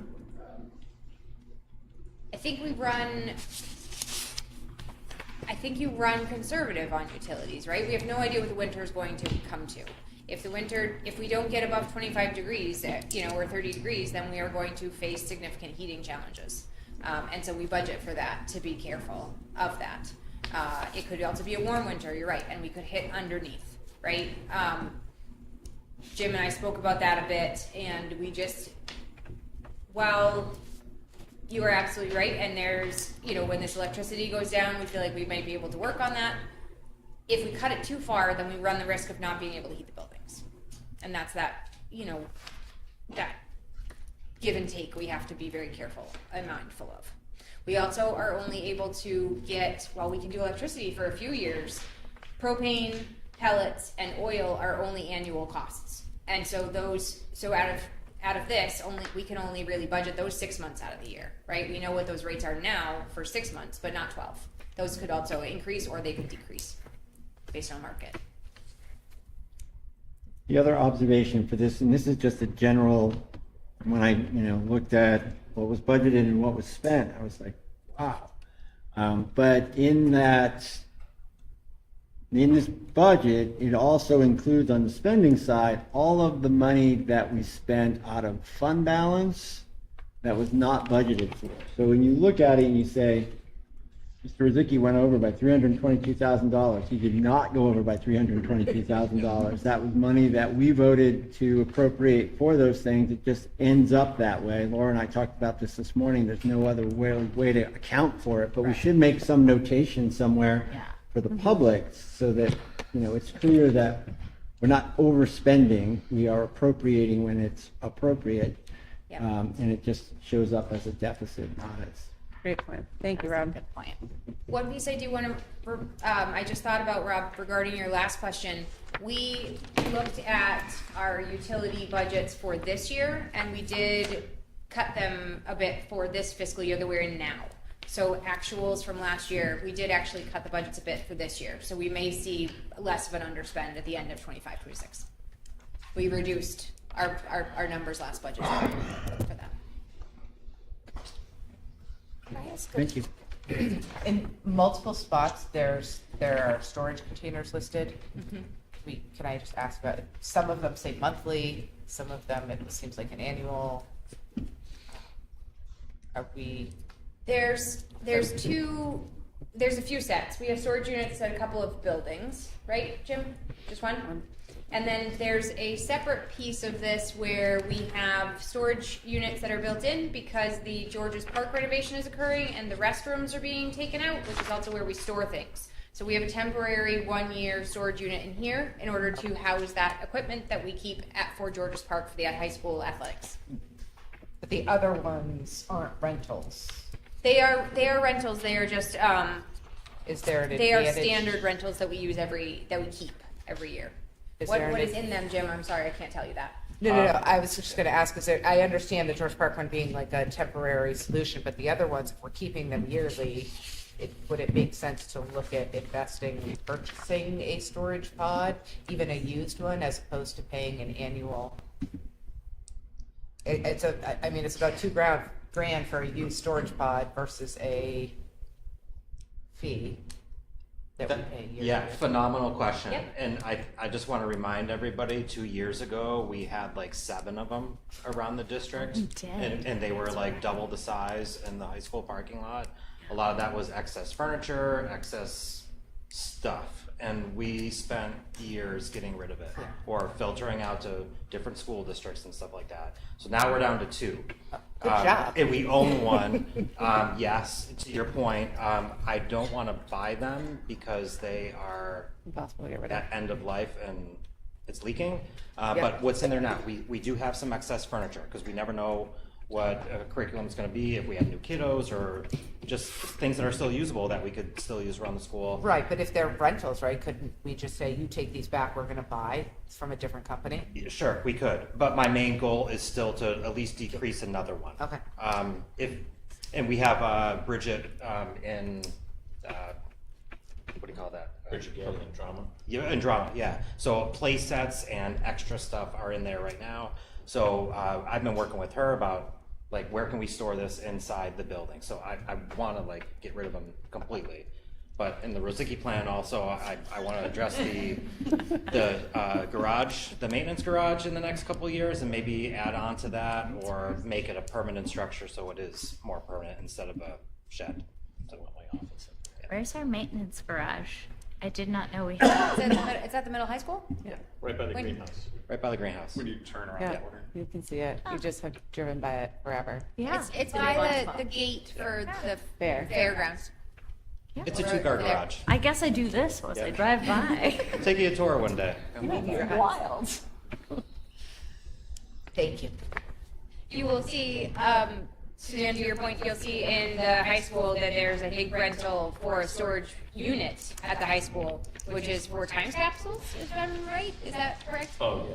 Yep. Yeah, you're looking at me like I have 3 heads. I think it's the time capsules. Well- So that one we don't own either. We have to store items, and it used to be gratis, and now they charge us for it. Yes, because it changed ownership. So it's not in a pod, it's in a storage unit in Warner. Right. You know, the time capsules. Oh, I know the Okay. tradition. I got it. I'm just trying to, like, I love the tradition, but I don't love that we're paying an annual fee for that. I got a couple of totes, let's figure this out. We tried to negotiate in keeping it, but because they changed owners, it's no longer. All right. Is the shout out for the $0 in snow plowing is because the town does it? Correct. So thank you to the town. Yeah. Just as a heads up, because that's, Absolutely. if we, and granted, it all comes out of taxpayer dollars, but if we had to pay for plowing, it is a bonker balls expense. So, yeah. Can I add to that? Yes, please. Last year, we started buying bulk salt from the DPW at such a more of a reduced rate. Yeah. So instead of buying it from a Home Depot or whatever else. So Great. DPW's been great. Yes. Thank you, DPW. Okay. Questions on facilities?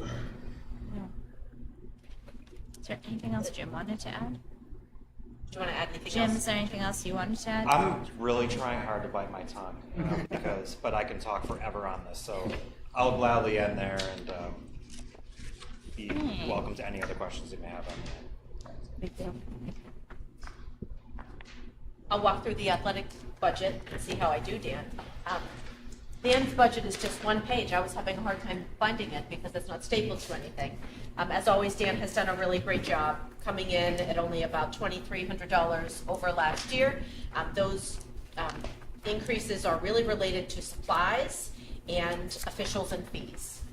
The majority of Dan's budget goes directly to funding our sports. So we've got 4-year replacement cycle for uniforms and an increase of $2 per game per official. And remember, in order to play sports for the middle high school, families pay a athletic fee, which helps offset the cost of this program.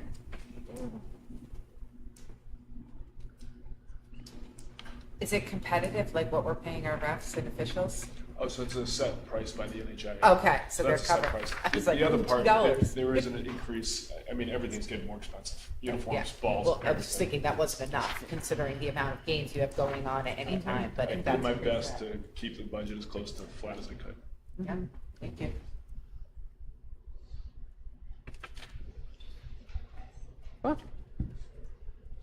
Anything I missed, Dan? I just want to also thank you. I mean, transportation for athletics is a real problem. know it's a nightmare. And I just want to thank you for your patience. Every team, every student, every game, you're just so flexible all the time around it. So thank you. Thank you. Dan has gone far enough to drive the minibus on There a you few go. occasions. I lost my first minibus game this year. I Oh, was, I was no. undefeated, and one of my teams lost, and I had to drive there, so that broke the streak. We had talked at some point, I don't know if it would go under this, but about vans. Oh, well, we have been talking about that. We've got some information. There's a new law related to student transportation. We put it out to our attorney and she recently gave us a response. We are going to have a conversation about vans. We right now have a practice of the approved driver's list, which, we made that up, that we can't, I think that was how we are responding to the fact that we don't have buses. But our attorney has advised us that that largely needs to be discontinued, so we definitely need to talk about a plan for that. There's a lot of rules around, who can drive a bus and what's a bus and all of those pieces. But our approved driver's list, we have to talk about discontinuing that practice. But in terms of purchasing vans or leasing vans. I don't know what line that would come out of. My guess is it's coming out of the vehicle line. Leasing or purchasing is not in this operating budget. Yeah. If we were to purchase them specifically for athletics, it would be, and out of the general fund, it would be an equipment purchase.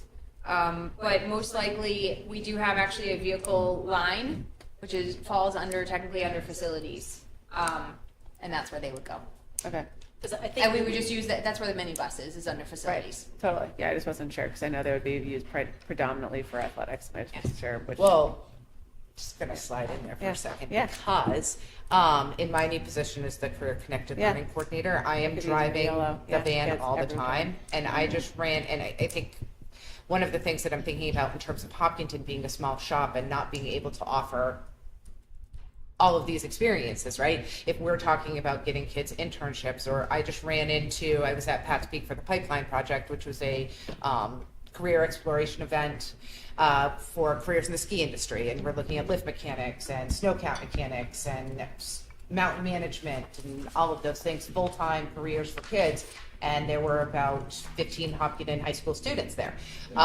They were great. There were mock interviews with industry. It was totally worthwhile career exploration for kids. They would have fit in a van. They did fit the bed. There were 14 of them. They fit in the Didn't bed. we bring them in the minibus? So, but They won the minibus. yeah, the minibus. But like, I have a van. I can drive the van. I can schlep kids left and right. I don't have any special certification. I fill out a form. I take the keys, and I am able to offer those opportunities to my students. So, would it be used for athletics? Absolutely. Yep. But I'm not necessarily interested in spending more money. But I think the other piece of this is it offers so many things that we could do for kids. If there was a van or two kicking around where you could throw 15 in and say, we have this opportunity. And because a bus, and I think it would save us money in the long term in terms of what we're spending on buses. It would. We've talked about that. We even have looked at how many, what teams can fit on 2 vans and what would be possible for us to do that if we did get vans. We've had preliminary discussions already about all of that. And we really think it might be the route to go. And so as we think further down the line, maybe that's about talking warrants and the vehicle trust, right? Or maybe that's putting them in the general fund budget, but we're just not on warrants yet, so we didn't have that piece. Okay. Sorry, I just It is exactly that, right? The minibus is great if it's 14, but you have to have a DOT cert or the DOT medical card and the training in order to be able to do it. So not all of our teachers can just jump in the minibus and take a ride. But with vans, they could. And the law says for mixed use buses, if it's an employee of ours and it's leased or owned by the district, then it's covered under state law. We cannot rent. Dan, I don't want to put you on the spot, but when you go to all your events, are you seeing other schools buy vans? Yes. And I don't know if they buy or if they lease, but yeah. they're bringing their athletes Yes. to those events in vans. Anyone local? I drive by St. John's pretty routinely. Brady does, St. Thomas, and we're the private schools. Winnisquam started doing it. Plymouth has them. John Stark. Has them now. London John has Stark. them Yeah, now. John Stark. A lot of high schools are moving to them. It's been a large discussion amongst the principal groups that they're moving to that now because of shortage of bus drivers and for school activities. Because the school law says you can't. So what we've run into just recently is we've had class advisors wanting to take their class officers to visit venues for potential prom.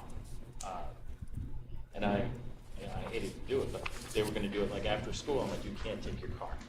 Yep. Because we were just at that, and I'm like, and I had actually communicated with the Department of Safety, and I said, look, I have 2 scenarios I need to run by. The first one is we have this approved driver's list. This can we do? We already know, as Amy said, legal says we can't do it. Primex would cover us as a school district, but they wouldn't cover the driver necessarily. The driver can still get sued if there was ever an accident. The only time that I would be able to use my vehicle to bring a student from home to school is if I was acting in the role of a truant officer. I can get away with that. So like if there was a student in the morning that we've been having trouble getting to school, or on the very first day of school, because we have really good connections with kids, called us up and says, I need to talk to Mr. Kelly. I missed my bus. Can someone come pick me up?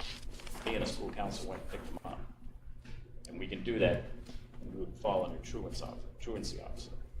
As soon as I take my vehicle off school grounds with students in it to a school activity, I'm then considered a school bus driver and an unregistered vehicle as a school bus. Right. And that's where all the legalities fall into place. Okay. So it's something I think, we've been talking about it now. I think I've been talking about it with 3 superintendents. So I think it's long overdue, if for my 2 cents. I just wanted to, we don't just know where it was in the budget. We were going to do it. Yep. Cool, thank you. But Thanks, just Steve. before, so just to go back, Mandy, to what you were talking about, if you're trying to get somebody, are you going past here, are you going past there? How does that square with what you were just saying, like? Home to school, we can't use a minibus. Yeah, home to school, you can't use a van. You still have to use a school bus. We can, may I clarify? If the van is school bus inspected, and if the driver is school bus certified and on the state of New Hampshire roster, it can be used as a home to school van. Right now, our minibus is actually inspected as a school bus, but we don't have anybody rostered to drive. With the state. There are barriers to that license as well. Yes, So there are barriers. You need to- Thankfully. Yeah.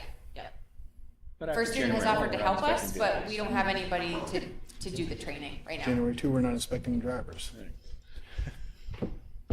Sweet. Thanks. Kelsey's like, move on. We're gonna move into the It's school okay. I'm budgets just trying to now. shape the level of detail we're having, but it's all good information. It's great. Yep. So we're moving into the schools now, starting off with the middle high school. And of course, Chris is here to answer any questions that you might have. Requests are up almost 10%, around $30,000. The bulk of that is from an increase in sending our students to the Concord Regional Technology Center. And that is about almost $20,000 due to decreased state funding. So as you've been following along, they've made some choices about their own budget, and they've cut that and passed those costs along to us. Other things that you'll see as budget drivers for the middle high school budget, again, those general supplies going up about 5%. Chris was just at our last meeting and talked about the NEASC accreditation process, so there's some funds there for the on-site visit and that self-study process. It's also the year for the middle school career fair. That's also part of recent legislation that we're doing career explorations at all grade levels, but that's how Chris is working on that at the middle school. Apple assessment, I understand that was something that the CIA looked at. We also did that in my former district because that supports the seal of biliteracy. So for students that are able to score on the Apple assessment and those proficient range, they're able to get that seal of biliteracy on their transcript, which is exciting for them as they move on. And then finally, some funds for the smartboard replacement in the technology and engineering classroom. I'm not sure how old that device is at this point, but we're asking, the teacher there is asking for a new board, and as you can imagine, that's the technology that changes the most. And so I'm not sure how long he's had that board, but So that's a brand new ask. It's not a replacement. Oh, okay, sorry. No, that's okay. So he doesn't have a board right now at all. He has a smart projector, But not a board. But it's like a smart whiteboard TV on a stand that I was watching the students use it last year. They're able to manipulate shapes on the screen. And when they utilize it for presentations and things along those lines, it's a very useful tool that you couldn't do that with a projector.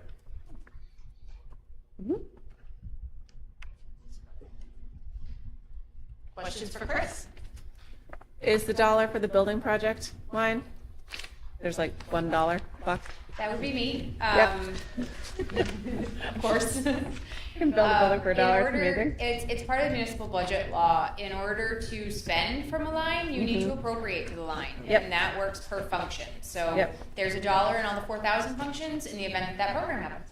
Thank you. Thank you very much. Or I just have I a know you love when I talk like that. I do. Great. telephone question on my page 22 and your number world 0050. Yep. So it's the line for admin cell phones, but last year it was budgeted for 5,000 and we spent 13,000. Was that the phone system thing that we did, or? Phone goes under Matt, right? Yeah, I'm just trying to find my 2410. it's, No, we did move the telephone system into the technology lines, but Oh, yes, we moved, that's the telephone system. So you'll see the $840 that's in their budget for this year, Rob. Right. Is the high school portion of 2 admin cell phones. Yeah. We did move, yes, we moved the First Light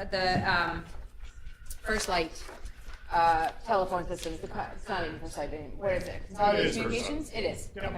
okay. We moved them into the tech budget. okay. So that's why there's an actual in prior years. We moved it no, last year. yes, quite different. Or this current fiscal year, sorry. Thank you. Mm-hmm. And that's a trend along all the telephone lines. Yep. And if you look at, I'm not going to do it right, but under the HHS guidance service, just to call this out for everyone, if you look at the delta on the testing services, it's literally just because that 9th grade class is going to be the 10th grade class, and we're adding 30 children for the PSAT, which nets out to like thousands of dollars. So we're going to follow them for additional testing costs for 10th grade and for 11th grade for the PSAT, right? And we're looking to expand that to 9th, 10th, the Yep. PSAT, to collect some more longitudinal data Yep. on how our students are doing. So Yep. it's more assessment, but I think we'll be able to collect some good data from that. Yeah. And just in case anyone was like, why is it going up? It's just because the class is literally bigger. Yep. Yeah. Terrific. Questions?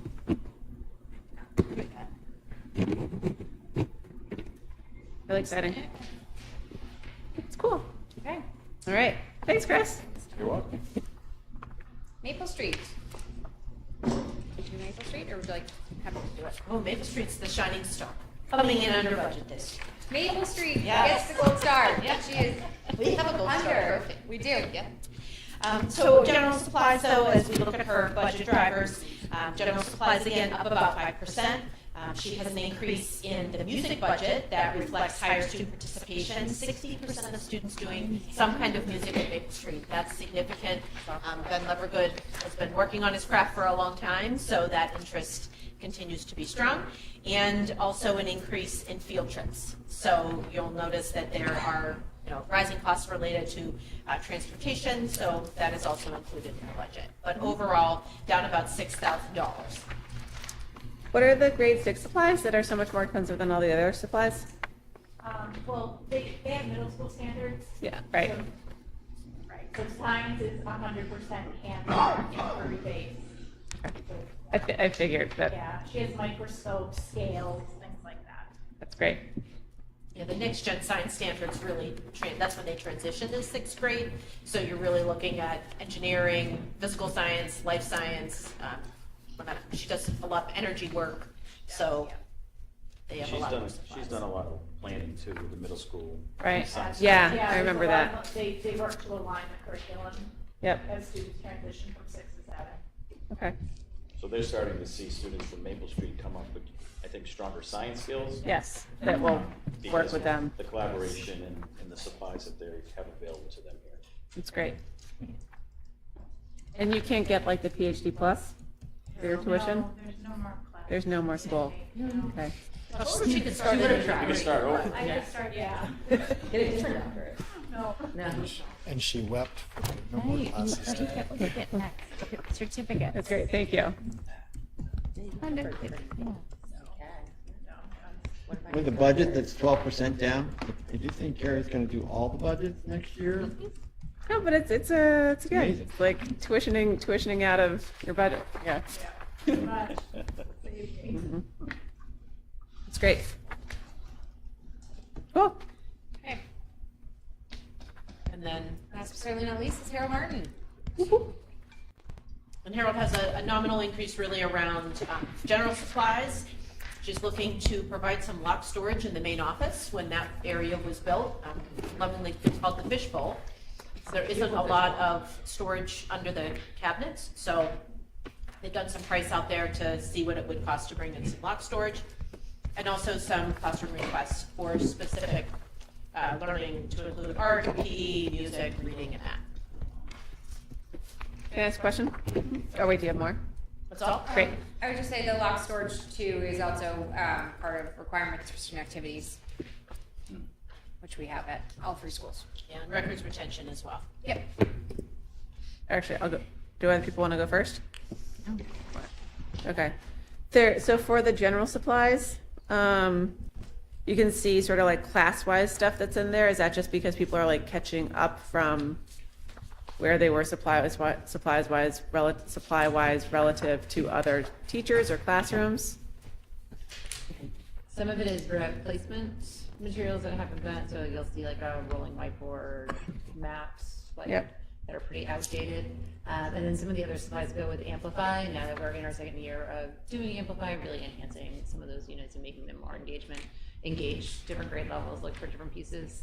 And then we try to do a pretty consistent like review of especially our play-based materials, because as you can imagine, play-based materials in K through 3 get pretty banged up pretty quickly. So looking at those pieces and those types of things as well. Great.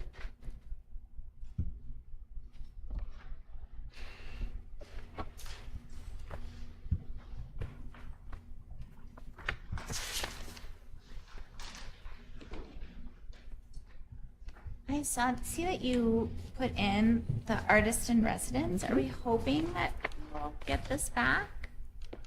We're not sure. We put that money aside for either that or this year for our kindergarten orientation. We had Mr. Aaron come and he did an artist residency with the incoming kindergartners, which was really adorable. They all created songs about the first day of school, and they still sing the songs about the first day of school, which is great. And that was kind of a fun way to start off kindergarten. So we put money aside for either of those two options. You'll also see that we put money in for replacement dry erase boards. Mr. Rosicki and I went through the classrooms and looked at some of our dry erase boards. Some of them were really old and not erasing anymore. We took one off last Friday, and you could see in shock underneath it said 2010, I think. So we signed our names and wrote replacement 2025. So whoever takes the next one down will know when we installed it. But so they were pretty old and they're used consistently, so they look really great in August and they stop erasing by September 3rd, and then you've got a nice film. So we tried to get a kind of replacement cycle going on for those just to get through the ones that we need to. And also, as we roll out short throw projectors in some of those classrooms, they look really bad if the whiteboard isn't flat to the wall. Some of the older ones have bowed significantly, and it's tough to get a flat image on a curved surface. We have several students with vision needs as well, so making sure that we have boards that they can see from seems to be a good use of our money.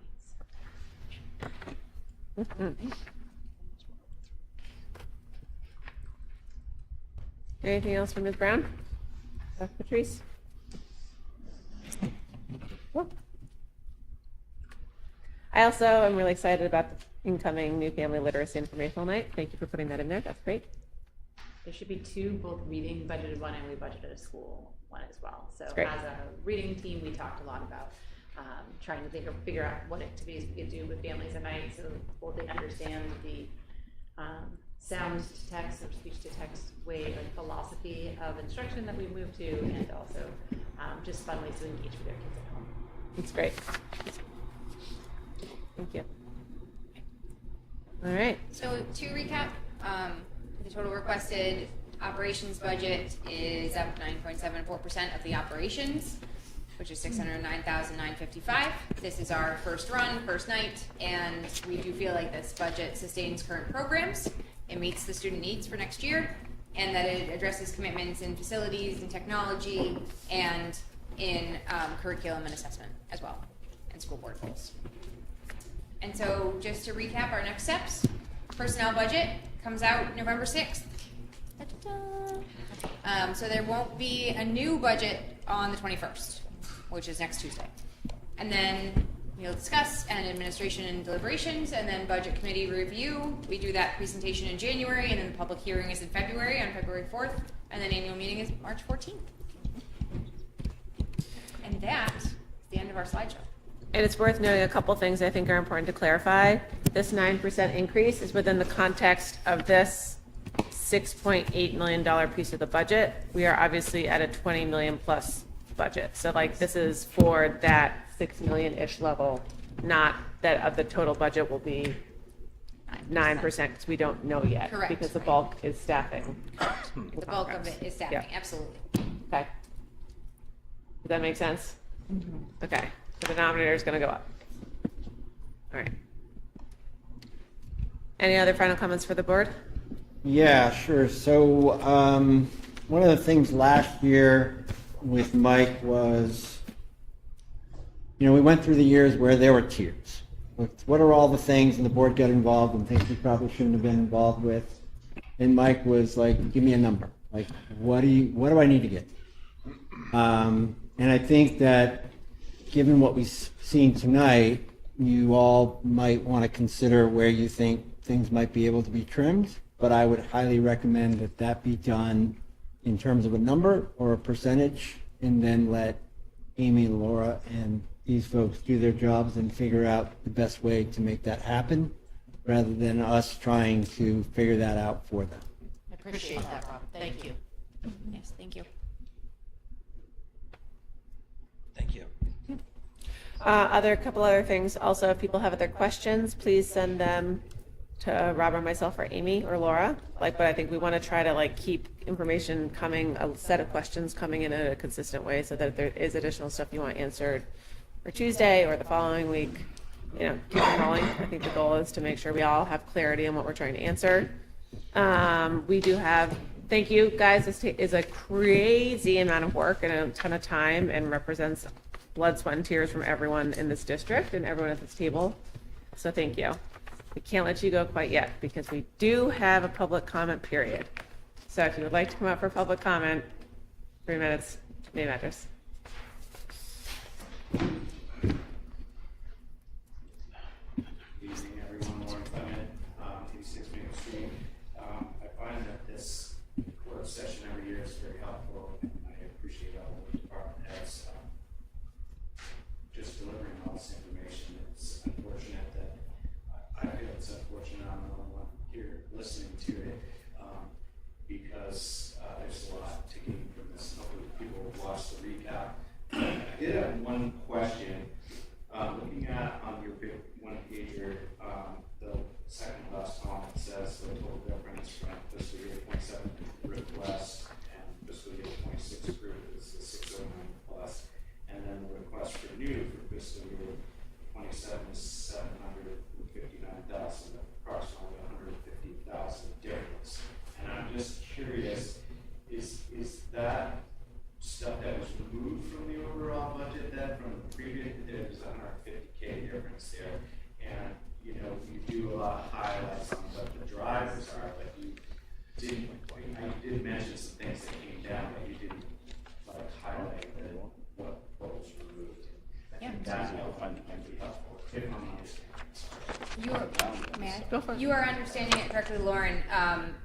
When we went over special ed, we talked about how the base is actually down a little bit because some students came out. And so there's a $150,000 reduction in the base of special education, and then there's an increase. So you're absolutely right that that difference does not match the new column, because we do have a reduction in the base. So it's all, that drive is all primarily in special ed? Yes. Okay. Yep. I guess that clarifies it. I guess if I looked up at the top and did the numbers there, it would show that somewhere. Yes. Yep. You have that 2099 when it was 23, 2.3, and now then it's 2.1 now. So it's less there. And as you go in through the individual line items, we have that increase column, and when it's in parentheses, it means it's actually a decrease. So we have a couple lines that are decreasing as well. No, more than one. Oh, no, I highlighted one. I know they're parentheses. All right, thank you very much, everybody. Thanks, Lauren. Thank you. All right. Team, that's a wrap. It is before 8 o'clock. I did not think that this was humanly possible. Thank you, everyone, for your time. Do we think we need a motion to adjourn? Motion? Can I ask you one Oh, yeah, question go ahead. before you Yep. adjourn? Other Yep. business? Yep. We do have a questions spreadsheet that we are handling and that we are tracking. Do you want Great. us to put it in the school board folder for you to put questions there, or would you prefer to email them or call any one of us? It's honestly up to you. I think it just depends on if you're good just checking it consistently, and maybe if someone drops in a ton of questions. Have them funneled through you. Yeah. I'd have them still get funneled. Yeah. I think Yeah. that way they're. I don't think it's a being bad thing. checked. Yeah. Great. It would be helpful, we've set it up so that the budget unit account number that Laura really cares about, if you could include that in your question, that would help her decide if it's information access fees or testing or whatever it might be. Great. But I'll put that in the school board folder just so that you can see what we're trying to capture. Great. This will become a public document then. Yeah, there's nothing. Okay. It's Great. very simple. Okay. Okay. Yes. No, do not do that yet, in case there's special ed stuff in there. I just want to make sure if there should not be, but I just really want to make sure though that if it goes. But not yet. But not yet. But if it goes into the board document, then it definitely does. And it And we becomes have to have a level. Yeah, that's what I was like. That's funnel. a really good point. Good idea. Yes. Great. Yes. Okay, so a motion to adjourn. So moved. So moved. Second. All right, all those in favor? Yes. All right. Thank you, everyone.